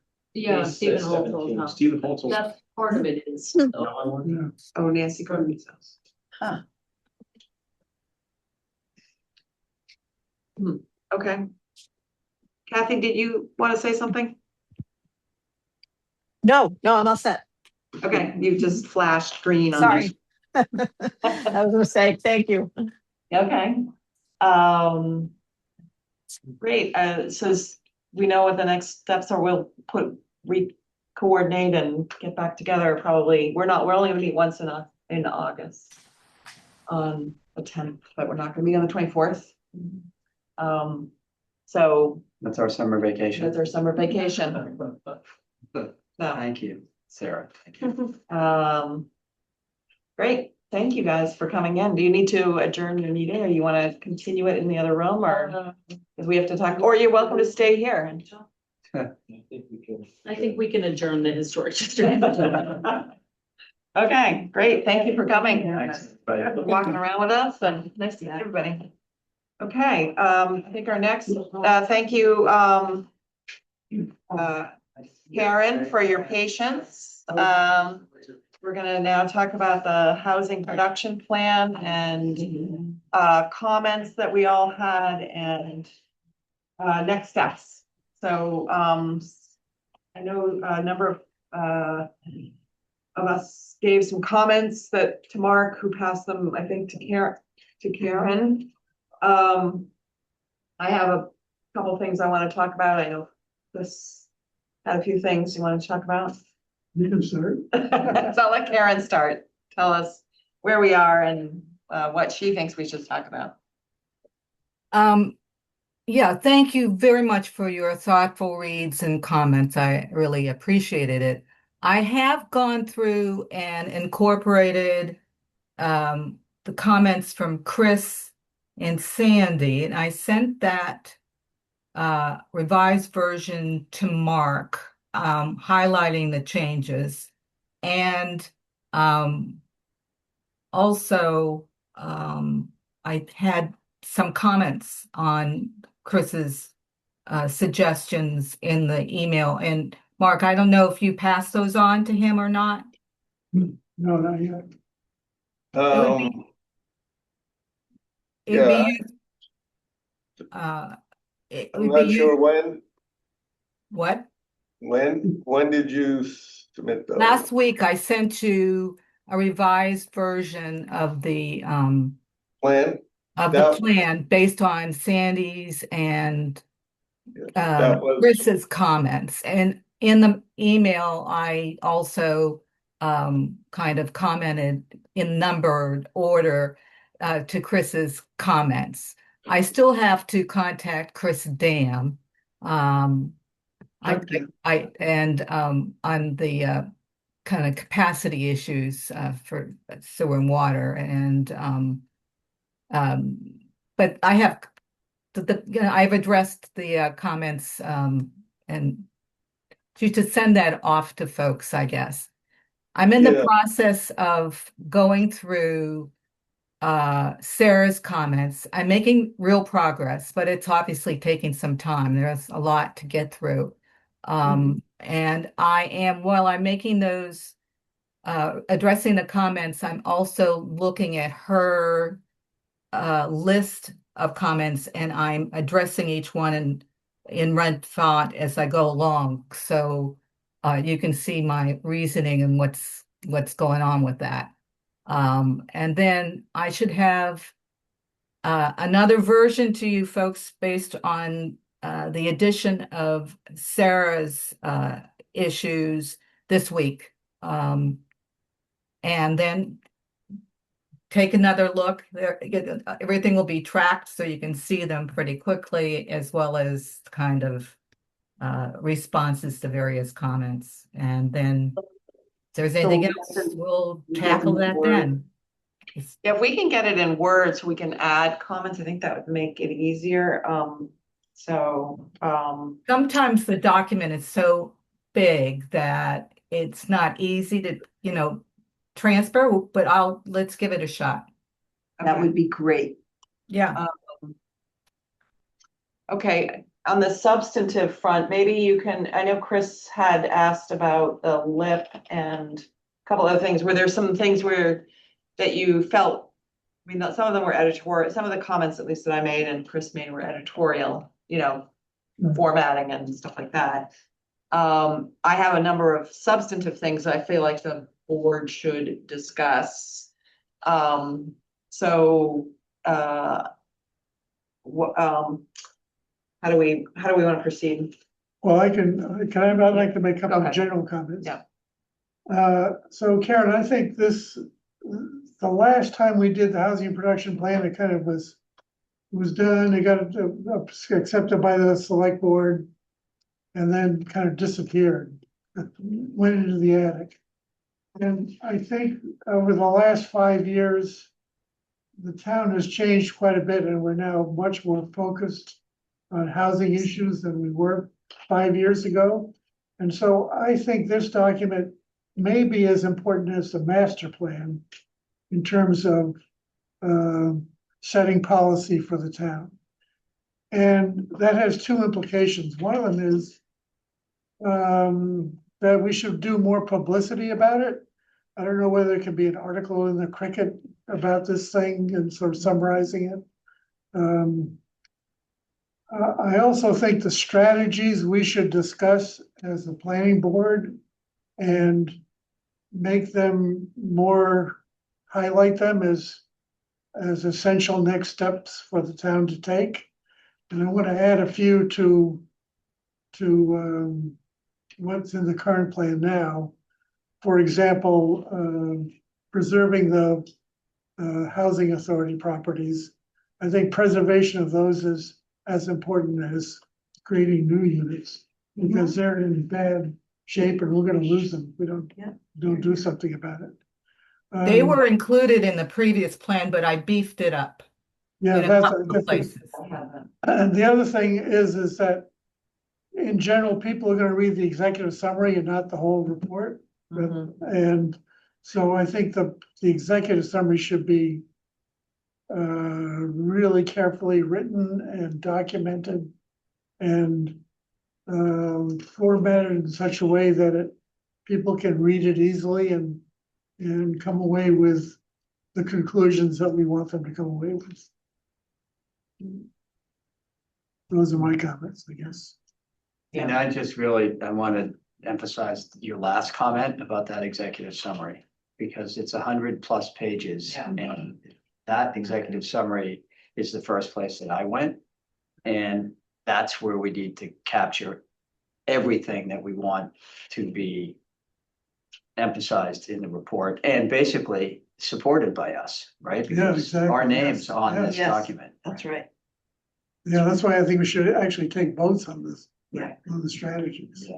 Yeah, so I think we should, the key sections are 5.7, which is the need, which is the sort of summary of all of those charts and tables, the section 7, which is the goals, and section 8, which is the strategies. And I want to make sure that we slog our way through those pieces, because those are really I think, the key, the key things. And I also felt, I added some things about the barriers. I added, What do you say? You're Um, saying the so 7, 8, and 5.7 which is the need. Targeted housing needs. Yeah. And 7 is section 7 is goals. Right. And section 8 is strategies. So it seems that those are the key so whats of the plan, right? The other information's helpful as background because it provides you with reasons why. Right, but, and I do think some of this, I made notes about where, example strategies could be put into the appendix so that, because otherwise we run the risk of, having one of those examples, and I didn't read them all. I skimmed them, being irrelevant to Manchester and then being discredited, if it's an appendix or here are examples of what other places have done, then it's just, it can be a resource. Sort of I also had another, I do want to talk about those things, but I also had a big question that we haven't talked about. And that is, we are 98%, well, first of all, we only have one tax rate. And we are, whatever the 90%, 95%, our tax revenue is from residential tax base. And the zoning districts were developed with the LCD as a way to remedy that.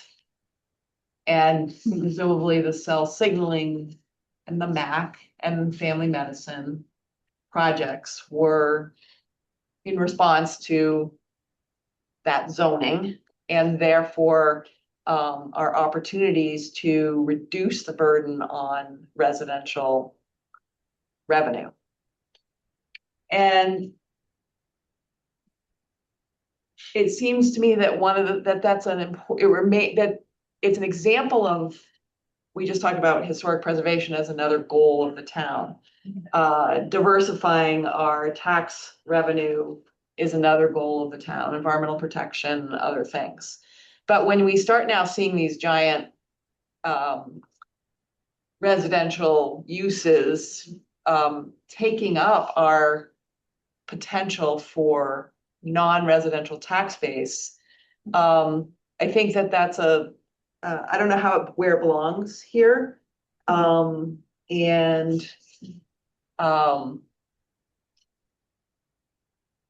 I'm not sure it belongs here, but I do see it as another among the priorities that the town has long faced, and explains why we have an LCD that doesn't have residential, and in the master plan said, we want to reserve this for commercial revenue, tax revenue. Is your concern that either one or both of those large residential projects will capture a lot of our resources and thus not allow us to further develop the LCD? That, I guess that's part of it. Right. Yeah. So we're putting our Yeah. our capacity for electricity, and the other piece I added is electricity and natural gas constraints, which are very real. Water, sewer, all the utilities. traffic, all those things are getting, if we say, at some point, there's a capacity. We may or may not be at it, but at some point there is, I think. Or you need more water, you need a bigger reservoir, or you need more well, or you need. But the thing is, like, that would be, I don't disagree with that, but it's the town sends mixed messages on that. This, Oh, for sure. Water and sewer in particular, they say there's a moratorium and then all of a sudden there isn't. So. Well, there's a good reason for that. Okay, well, I don't know, Yeah. but that's part of the education that Right. we'll need to consider when we're talking about Yes. this. There's an The explanation. other capacity issue is the actual availability of land. Right. Because in the LCD, what's privately owned that could be developed is basically what's currently being proposed for Right. 3 or 2 different housing developments. There's really not much else left in the LCD aside from those properties. That of any size, really. Or that environmentally can support The building. development. So we are essentially, which is maybe not the role of unless one of the goals. And we're going back to section 7, which is goals of housing, is to reflect that this is one among many town goals. And that we have to, I don't know what the answer to that is. It's something we hadn't talked about, and I thought it was worth bringing up, because the master plan does talk about the LCD and the diversification of tax revenue and keeping. Well, doing those two big projects preempts that goal. Yes. I mean, yeah. And the other thing I thought about it was also from a state policy perspective, if you're Brookline and you have a whole diverse set of tax revenue sources, asking more of one of those sectors, to go from, let's say they're 50% residential tax to go to 60% is not such a big thing to go from 90% to 95%. It's a very vulnerable, arguably, could be. I think our markets are strong and we're a desirable place to live and all of that, but I don't know. Karen, any comments on that issue? Not really. I mean, it's unlikely you're going to have both of those large 40Bs developed. Quite likely. I think I mean, it'll be the first one in, basically. No, because they're gonna, timing wise, the second one is pushing hard to get their comprehensive permit before the other one gets approved. But what would that mean? Yeah, but the other one. All the more reason to move this plan Preempt the fast. other? So is SLB technically approved? Yeah. So why does Jefferson have any You right? don't have building permits, so you can't. In fact, they have to be occupied, I think, before you. Well, there's. I think we can get them both. I think we That's need to why you find, might can't do we find that out? Yeah, we do. How do we find that out, Mark? Whether both are possible? You just have. Town council. Meaning, Is that can a they town both be council? built? Can they eventually both be built? Is You're there- talking about, is there enough capacity in our No, infrastructure? just is, because if one gets all the approvals it needs and And we we're reach our. okay on the 40B, SHI. level, then do we have to then allow the second one to be? Can we built? No, do- if you got safe harbor, Right, that's. Right. But The when first do one we that achieve? gets approved and you gets documented and approved as part of the SHI would then give you safe harbor. I mean, it's, But we're not gonna It get has to get either, built. It's still under appeal. so I think we'll Yeah. have both getting approved Yeah, potentially, and potentially could get them both. but one is approved, Shingle Hill is approved, But it's not on the ice. But it's under appeal. right, Right. No, it's not, the units are on, the units can't get on the SHI until they're occupied. right. So we don't have any safe harbor until they're occupied. which Right, so means they- We could have both of them. Yeah, Yes, it really is. yeah. And I just think that we as a community need to understand that and determine what steps, if any, we have. First and Yeah. foremost, right? How much time do you think we have? Yeah, I mean, that's. I think we have till, I think that. I don't know. What's the story on the suit in terms of the timing? That's not the one you, Sarah, it doesn't sound to me like that's the one you're worrying about. You're worrying about the Gordon Woods. I'm just feeling like this is not the harbor, whatever that we're on, housing this week. Sorry, This is stressing you out. well, we got historic harbor and housing. That's what you. The I've been three reading H's, lots of the plans, three H's. sorry. That I think that the question is whether or not we should have a friendly, large project, which kind of gives them the green light, gives the Gordon Woods one the green light. And I think that the opportunity is to slow that one down and say, listen, you don't get the 285 units, you need to come back with one that's a 40B. That's a, you know, a by right parcel, this is my opinion, because we might end up with them both. If that's the case, so I think that's 400 units. 400 units. Aye, aye, aye. That's a 20% increase in the units. Yeah. So anyway, I agree with you because that is a huge consideration. in And this it's whole plan. also, not only is it a 40% increase in units, it's 20. probably a doubling of our at least a doubling of our rental per unit. Because it doesn't do anything for lowering our costs. That's the thing that, I mean, So- it does get some on the SHI. So I think what this means is that we need that housing production plan Right, goals to be able to figure out Gordon Woods. yeah, Yes, We have to be able to say to Gordon Woods, to meet our affordability yeah. requirements that we need, this is what your Right, and the- project has to look like. and the goals of the community. Yeah, of course, yeah. so I have checked section 7, which are the annual housing production goals. Those are, you know, Right. at least 11 units per year. I did not include the 40B developments. I included smaller scale Yeah. developments because I thought there would be like an uproar if we're including one of those 40Bs in those goals. I'm kind of hearing something different from you folks. Would you, I mean, how? Well, I mean, it's so complicated.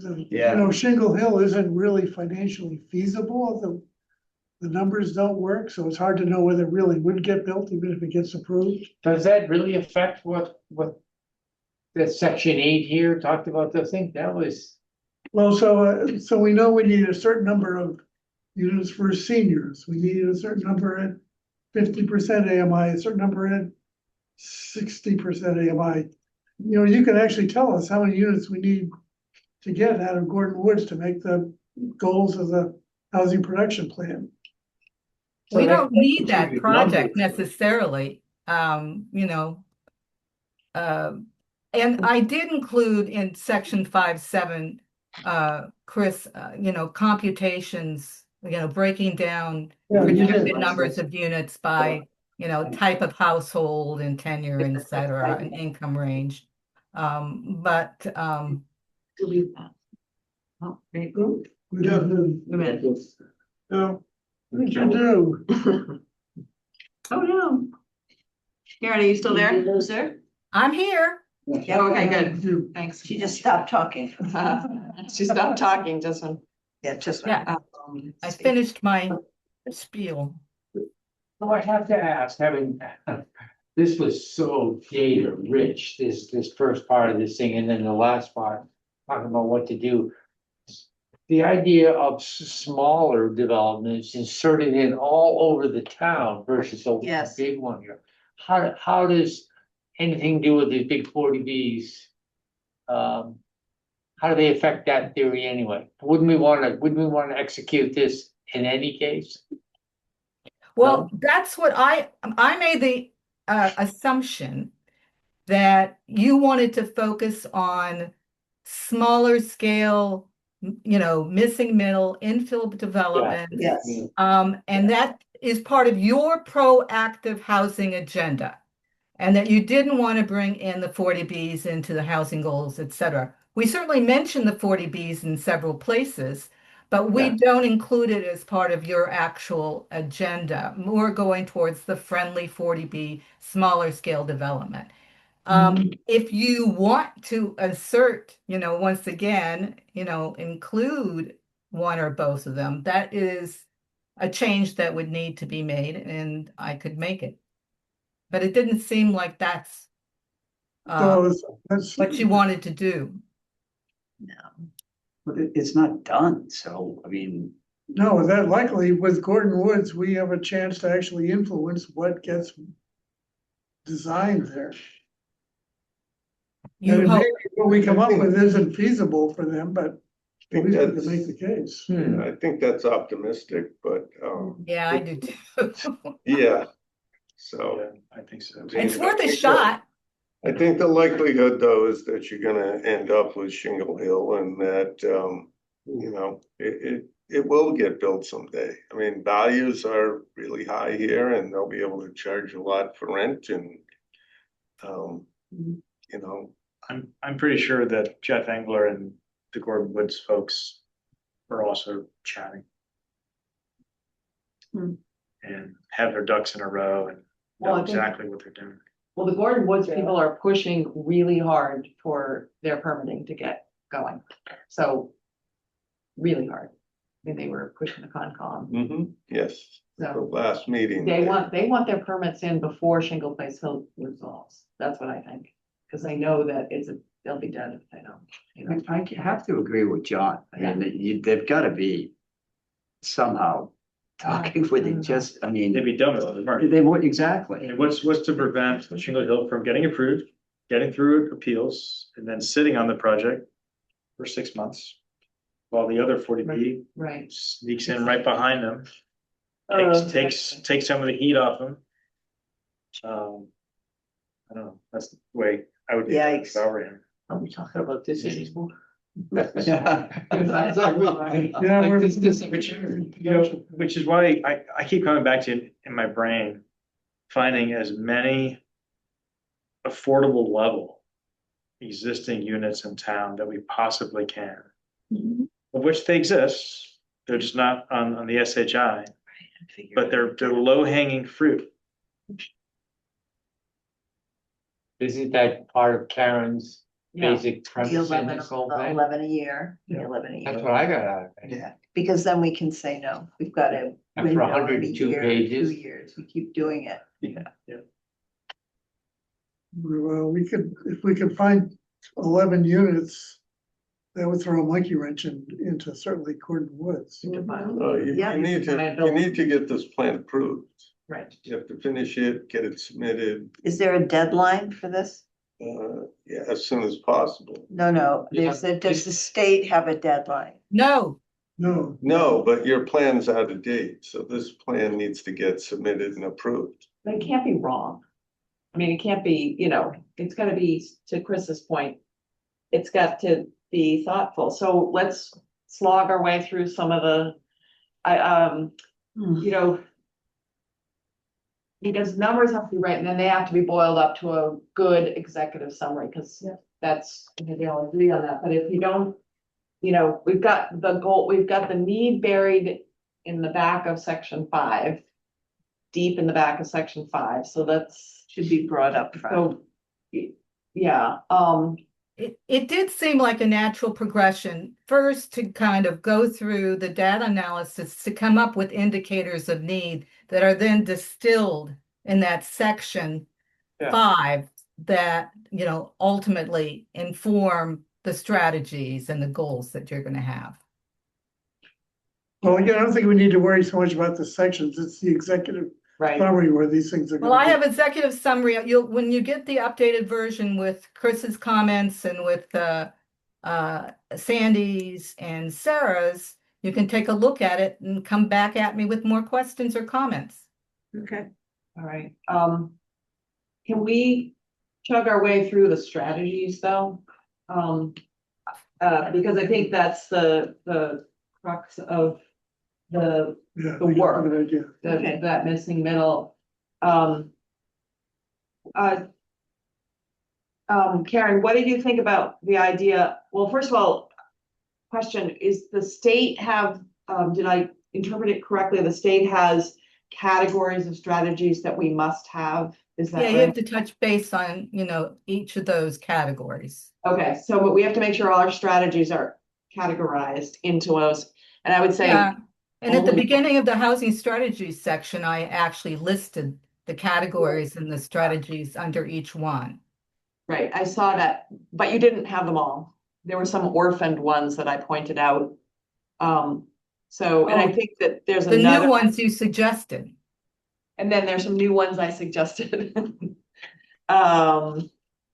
So, and do you like the idea of a table? It just seemed like a table would be helpful to see. I can do that. I Okay. agree. So maybe we can look at Are you talking about the table on page 61? No, I'm talking this deeper. So have you sent your comments around to everybody? No, because that would be, we're not allowed to do that because of open Okay. meeting. Well, what I have done is looking at taking your comments and kind of one by one, responding to them. And then once that's done, you can send it to everybody, right? Correct. Yes. So let's just go through the strategies here that, yeah, if you look up at the, if you look up here at the screen, I don't know how else to do this in open meet, you have to do these in open meeting. Where is this No, chart in the it's not- document? No, it's nowhere. It's Okay. only on the screen right now. Okay. So, I'm proposing that the strategies, rather than be in narrative, that they be in a table. And so you have the state requirement, which is this first column. And as Karen said, then there's the strategy, which is make additional changes to the general district. And then we have the responsibility, because she has that, and then a time frame. And then you have my comments, which would get deleted. This was my comment. I didn't know. So ignore that was just my editorial comments. So the first one is identification of zoning district areas to modify current regulations. So there's the change in the general district. But then we also have talked about changing D1 and D2 to make it increase housing strategy. I suggested adding another zoning category is to combine D1 and D2 districts to increase areas with 2-family is allowed by right. Right? Isn't that a zoning change that we've talked about? Yeah, it is. Okay. The other one is to update inclusionary zoning and residential conservation cluster zoning to allow their use on smaller parcels. Yep. So those would be additional. And then a third one is to include universal design and visitability standards in design standards. That's a zoning change. These are, and then I pulled that from a narrative that was somewhere in the, and then the fourth one is update zoning to incentivize smaller scale projects that address the missing middle. And I don't really know what that means. Which we have in the draft already under make additional change, encourage more housing diversity with design guidelines and dimensional standards. Is that one of your strategies? Yes. So Sarah, let me understand what this is. So what you did is take the content And put of it the in a table. strategy section and put it in a table. And then I also added a few things, so. Okay. You're not talking about taking out all the narrative on the strategies, are you? No, but I'm creating, Yeah. saying, create a summary table. Yeah, we- that's, the summary tables works for me. I'm fine with that. Yeah, Yeah. except that, To go where? Is it just, I mean, in the, appendix I or? think it, Maybe no, I there's think a first first, it's a start of the section and then the narrative Right. describes also the maybe the first first paragraph and then the chart and then the The- details. yes. It's just, as it's written right now, it's so dense that you can't Yeah, it's a lot. figure out what you're. Yeah, I Is, agree with is you. there a way you can distribute that to us? Yeah, I So we will can send kind it. of think about it and, yeah. Or, You but can send it, I can forward. yeah, I can forward it to you. Yeah. So those were a couple of additional, I had on page 60, I said in my comments, it's on page 62. So I think we have agreement that to add zoning changes that are combine D1 and D2 to increase the area, update inclusionary zoning and residential conservation to allow their use in smaller parcels. And then the other two I took from narrative that were scattered around and Yeah. they seemed like they were zoning. So that was, so I think, Can I just make a couple questions? One yeah, is that we have included in the draft the issue of universal design and visibility standards. Do you want a separate strategy just on that, besides making sure that, you know, this is early in the strategy section? One of the initial paragraphs was on including that, or you really want a separate strategy just on that? it's a zoning change in of itself to change design standards. I think. Or to incorporate design standards into a broader array of parcel of applicability. I mean, I don't think it's a subset of other things. I do think it's a. So she's got it down as encourage more housing diversity with design guidelines. That's under zoning strategy. What does that mean? Okay, but yeah, does that mean? exactly. What does that mean? And that's why, It needs to get specific. right. Some of those things that was one of the ones that I said, So I Can guess you I can- also mention, under inclusionary zoning, it seems like you're, besides allowing their use on smaller parcels, it seems like your payment in lieu of units is more complicated and probably there are better formulas Yes, so we for should try, calculating. that's another zoning change, Yeah. remove payment in lieu of units. yeah, No, if you just change the formula to make sure that any payment actually is sufficient to cover the costs of another affordable unit. The current formula you have seems to me very awkward. And you've explained that it hasn't generated sufficient fees to actually cover an additional affordable unit. You're So exactly right. besides this one, do you want to do a little bit more drilling down on the inclusionary zoning bylaw? yes. Yes, There is a risk, however, which we've discovered already with our 3A, which is if you have inclusionary zoning required, they'll just not build that many units. They'll just say, I'll just build 4 instead of 5. I should add that at this point, there are very few places where inclusionary zoning works. It's like the harbor edge maybe, or I mean, it's very limited because you have inclusionary mandates in, embedded in other bylaws. Yeah, and for small scale. So the problem is that we designed our 3A zoning to be small developments. Yeah, Right. exactly. right. And small developments do not get to the level Right. to include affordable housing. Exactly. And our general district only allows 4 units, Yeah, which is the 5th one is the affordable. yeah. So So that's We have- gotta change. we have you wanna- excluded affordable housing as a result. So you want to change the threshold from 6+ units to what? 4+ units? No, it is 4. It Oh, is for, your inclusionary bylaws 4? well, it's 5, actually.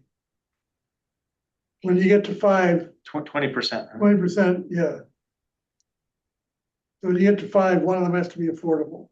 But Well, the it would trouble be is really helpful if you folks could like give me a sense of what you want. It's hard for me to kind of That's second what guess. The first what- time we're having this conversation. Yeah. Yeah, good conversation. Yes, so I think that on inclusionary zoning, we want small, we want it more broadly applicable, and we want to remedy the currently insufficient payment in lieu of building, whatever, whether it's a larger sum, or I think the problem is people can buy their way out of it. Well, And the challenge is that we don't actually ever get anything built right. because we're allowing people to buy out. Well, it's also to John's point, though, that the zoning itself cuts itself off at the knees. I mean, the reality is, you're gonna have, and you have small projects. Right. So, I mean, if you wanna change your zoning to allow lots of big projects, of which nobody seems to wanna do, then you're not gonna get, like, if you say you have, 20 acres or a 10-acre property, you can put 10 units an acre in any district, right? Or in the 8, our big lot districts along the ocean. But that zoning change is not gonna pass, so you're not gonna get. And not only that, but Development. acres, there aren't any 10-acre parcels. I don't, Some of the big estate parcels. I don't think that's what's being suggested, though, Mark. I think what's being suggested is get rid of the 4 cap and make it a 6 cap.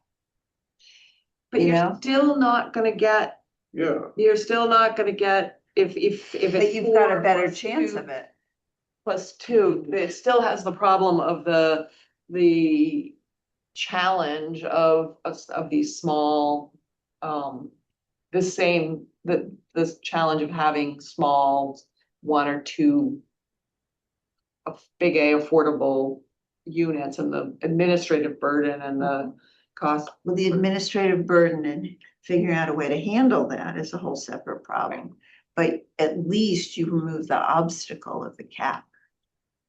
the thing we try to stress in the plan is, more the carrot instead of the stick, which is the idea that you kind of reintroduce something similar to what you had in that NOFA before, but you're offering more money.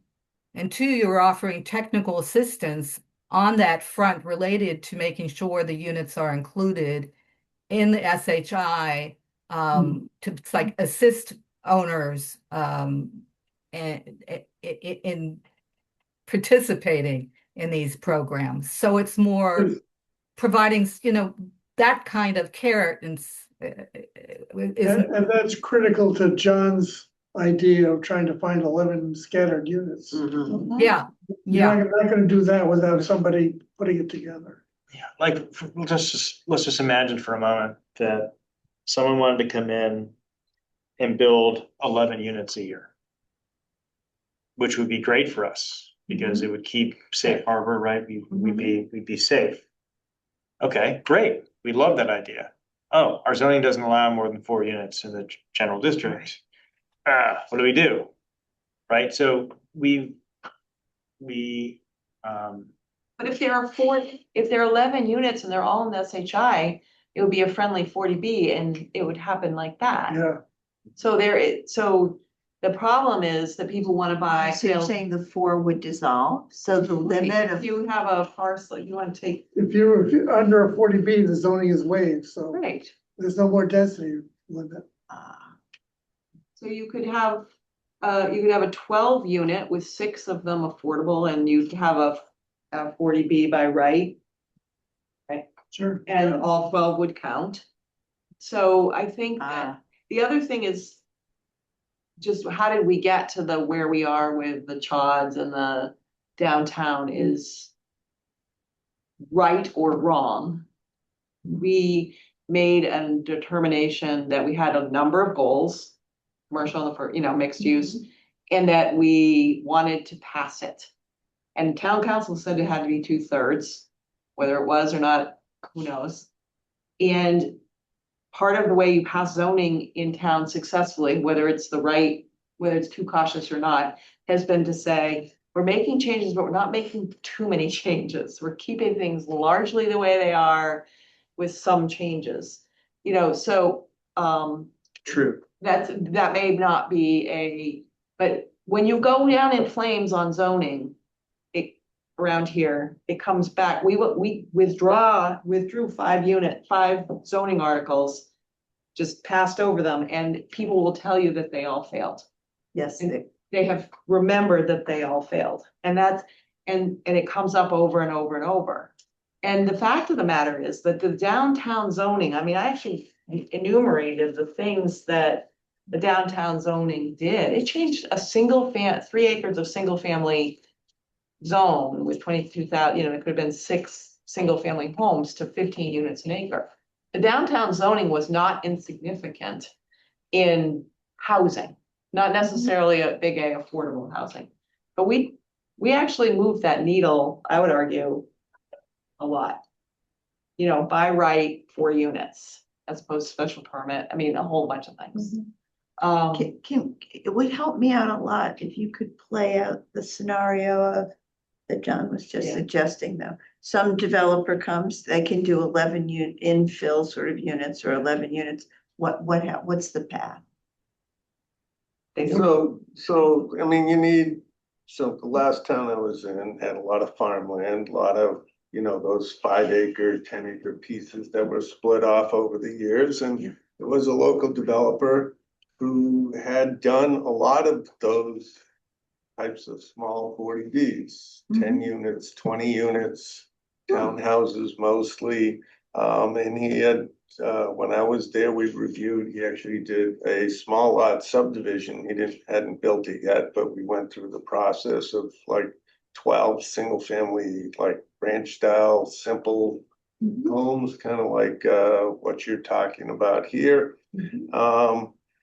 But you don't have, I think your community's not built like that. You don't have. So, but I can give you an actual thing that happened last fall. Okay. So there's a property came up for sale at 115 School Street. Oh, yeah. And the Affordable Housing Trust went to a developer, a nonprofit developer, Harbor Light Homes. Would they be interested in working with us? Sure, he said, if you buy the property, I'll build 12, 15 senior condos, all of them affordable 40B. That would have put us right into in the 1-year delay. Yeah. Right. Yeah, the plan includes but unfortunately it's altered. But that's part of real estate. That's part Part of real estate. You have to have But enough. that's the strategy that we should be using. Yeah. But the plan includes under zoning, promoting the local initiatives program, which kind of lays out the step with a developer in order to get approval from the state on a project that meets local needs and the select board can embrace, and then, jointly submit the comp permit to the ZBA. And that's kind of laid out. So the first thing you'd want is for a developer potentially interested to come to Housing Trust or the select board about a proposal that it thinks that they would like to do a friendly 40B. Yeah.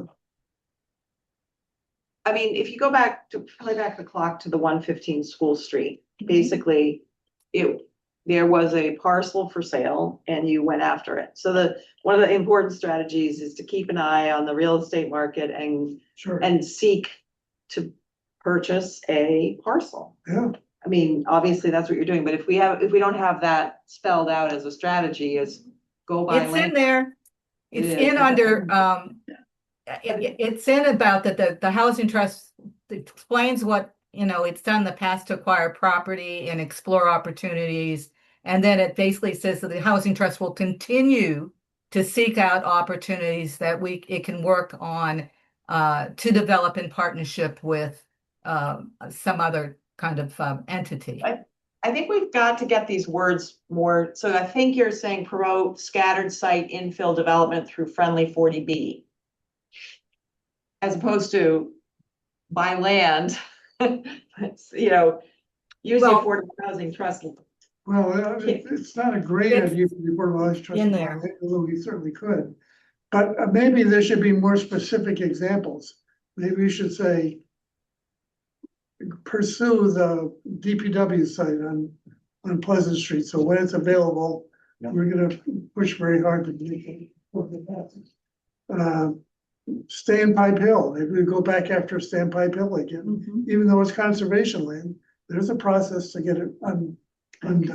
Or the church on School Street. Or the church on School Street, or the senior center, on top of the senior center. These are all, Or 6 School Street, or. I mean, yeah, maybe we should long list, list. actually list the properties and say these are the ones we should go after. And others Oh, that it's may that come big along. house. No, no, sorry, 2 School Street. Craft. Craft. Rupert. Oh, the old, grocery store. Yeah, the Affordable Housing Trust looked at that building too. Did you guys have a chance to buy it? Well, we made an offer to the Hoopers, but they Went for. for a bigger number, yes.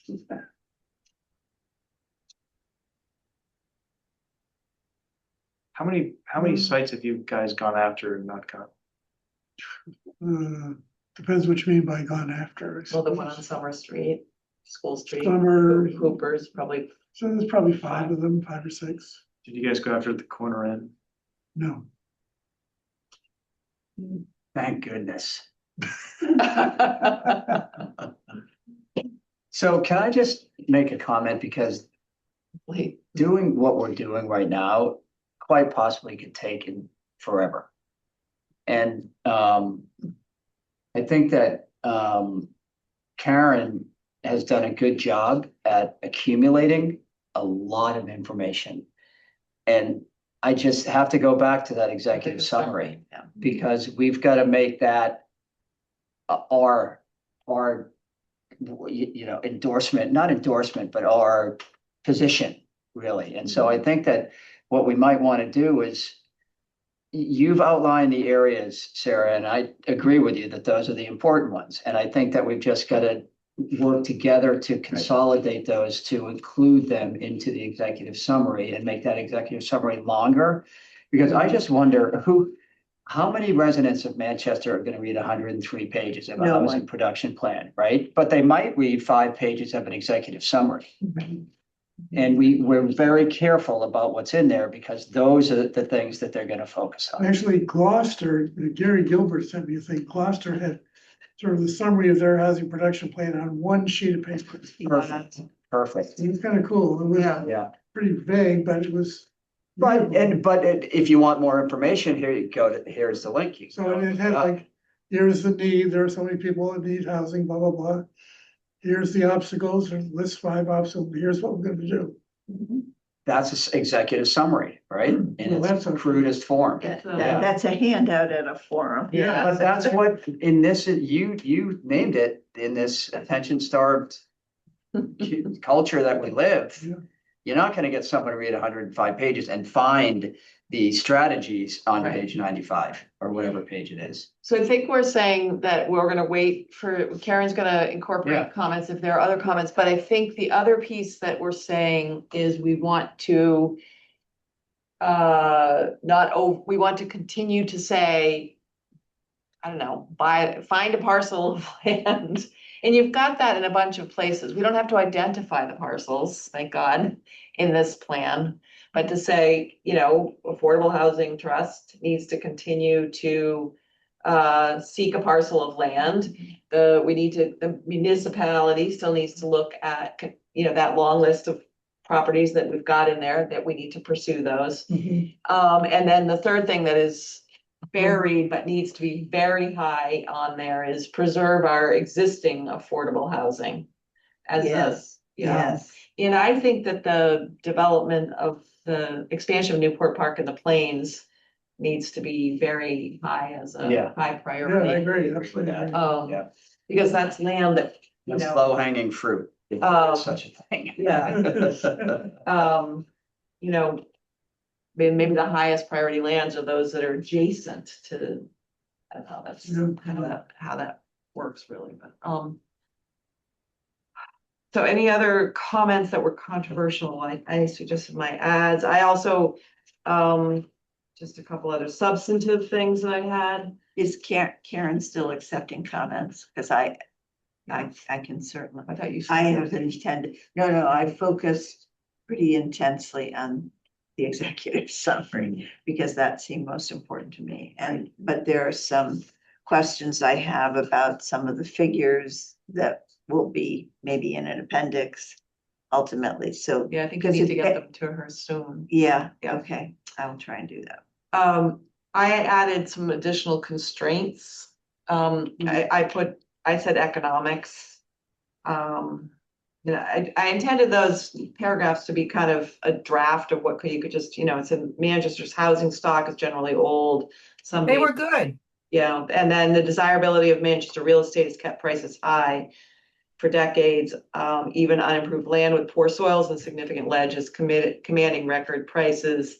Developers are buying old homes, renovating or rebuilding them and reselling them. And then I asked to add electric and gas infrastructure to the infrastructure section. I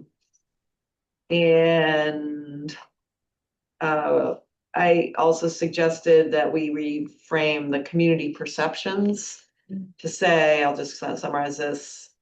The concern about the cost of housing is widespread. But town meeting voters have easily passed 4 significant zoning changes to allow increased density. In addition, the Affordable Housing Trust funding is approved annually at town meeting by near unanimous votes. A philanthropic effort raised considerable funds to fund the purchase of an existing apartment building to add it to the SHI. Community members generally value town character, which means different things to different people. The planning board generally interprets this to mean small scale, a diversity of architectural styles, and a vibrant downtown. Because I don't know what that really means. It means something different to everybody. The community sentiment is less enthusiastic. I took this from Stowe's plan. Is less enthusiastic about large developments that increase the town's population by more than 10% and offer the majority of units at significantly higher than current average rents, are in the water supply watershed, or have other challenges. The community regularly is concerned about water quality and quantity, downtown congestion and parking, and open space preservation. In the public hearing for the plan, there was considerable discussion about the difficulty of developing small affordable projects, converting existing properties. One property owner indicated they were willing but could not figure out or afford the complicated process that is required. So that was sort of more of a Manchester centric. Yeah, thank you. I added those. I also Okay. added a constraint that Chris suggested. And the last constraint that I added was staff and volunteer capacity. Manchester has 1 staff person who assists with housing planning, open space, and conservation. I guess I should add historic. Routine applicants are constant, and the balance of these efforts falls to volunteer boards. Even with the benefit of grants and consultants, work is considerable and must be prioritized. And Manchester's town meeting occurs once a year, and complex zoning changes require considerable citizen education, collateral material, and public hearing time. These take human resources as well as considerable calendar time. The zoning change for the annual town meeting must be in solid draft form by January, for example. Because I think that's an important constraint. I don't know that it changes any outcomes, but to me, those were important things. So these are all things that it sounds like Karen's already Yeah. incorporated into. I just want to make sure those are substantive things, so I just want to make sure that we're not, I think I raised the other substantive things that I had. So, all right. So I guess the next step is Karen's going to take the next draft, and then you're going to be away for the next meeting. So Mark and I talked a little bit about getting it to us for a vote at the next meeting, August 10th, but that we would try to give the draft to the select board before their August 3rd meeting, so that on their second meeting, if they meet in August, they can vote to approve it, and they will have had. Oh, August 3rd is next week. Yeah, I know. So we're not gonna get it to them. They will have had 3 weeks. They will have 3 weeks to look at it. They're gonna need it. Yeah, So, but So, and then maybe we focus our comments mostly on the executive summary going forward. Does that make sense? After I think maybe you take and save if you've got data comments. I have a bunch of comments because I'm pretty, Karen, the one thing that concerns me about as far as I've gotten, which is about the economics and demo, but all that stuff can be in an appendix. I don't know that it needs to be upfront. But the numbers are not comparable because they're not some of them are inflation adjusted, which is great, but others are not. And so you're basically comparing, if you compare 150, anyway, I'll write it out and I'll try and get through the whole doc in a. My suggestion at this point was to at least identify those that are inflation adjusted or have some way of either the default is not adjusted or the default is adjusted and indicate in each table. Oh, the other thing. And there's some mathematics that is just wrong.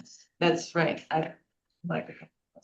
And we can't put a document out that says this is the basis for our concern. Right. This is the basis for the plan and not have the numbers be correct. Yeah. I found one addition. Yeah, so sorry about that.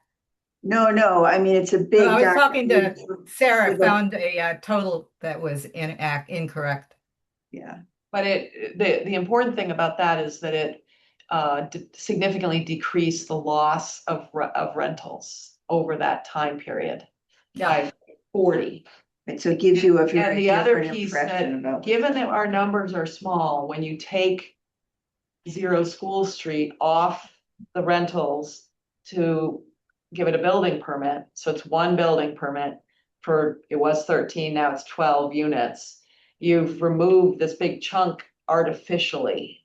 So things like that, when we know them, we know that there's this 13 units that came offline at the same time as the 2024 census. You're making this assertion, right, that we're losing rental units. But we're not. Well, we They're may be, but where else?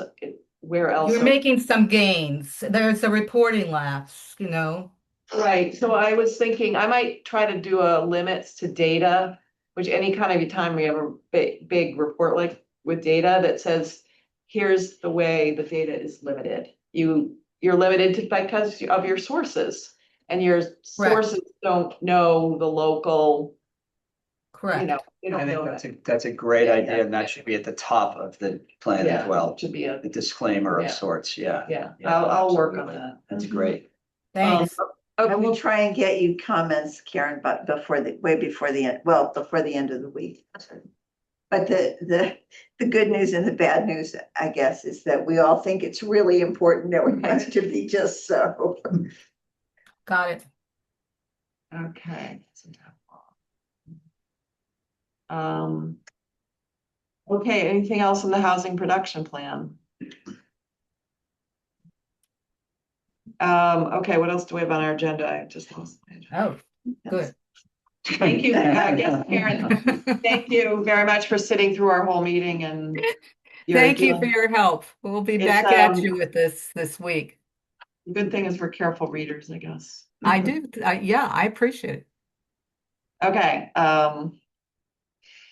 correspondent, discussion of zoning changes for fall town meeting. I was hoping to have a few drafts for you, but I didn't quite get to them, but I will. I think we put that on in September. We're not gonna do anything about that between now and. I'd like, but I'd like to get some drafts. So some of them are pretty simple, so. Why don't we be ready to go with those in September with drafts and.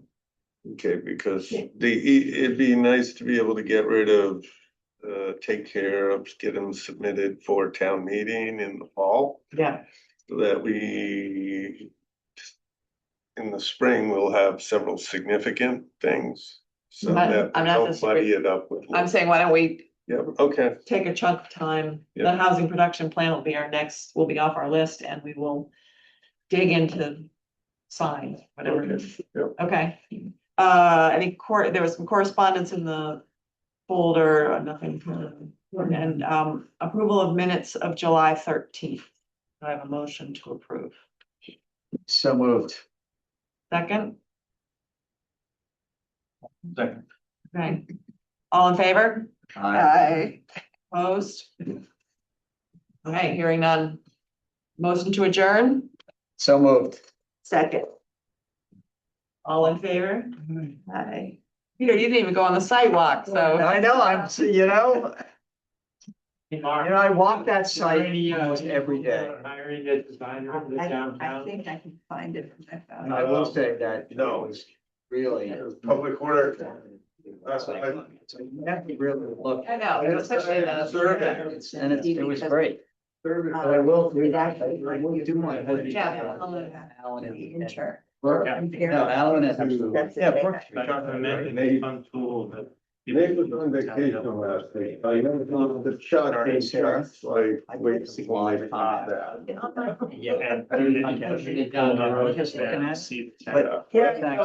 They have a lot of the other big projects to do. Well, I just saved it.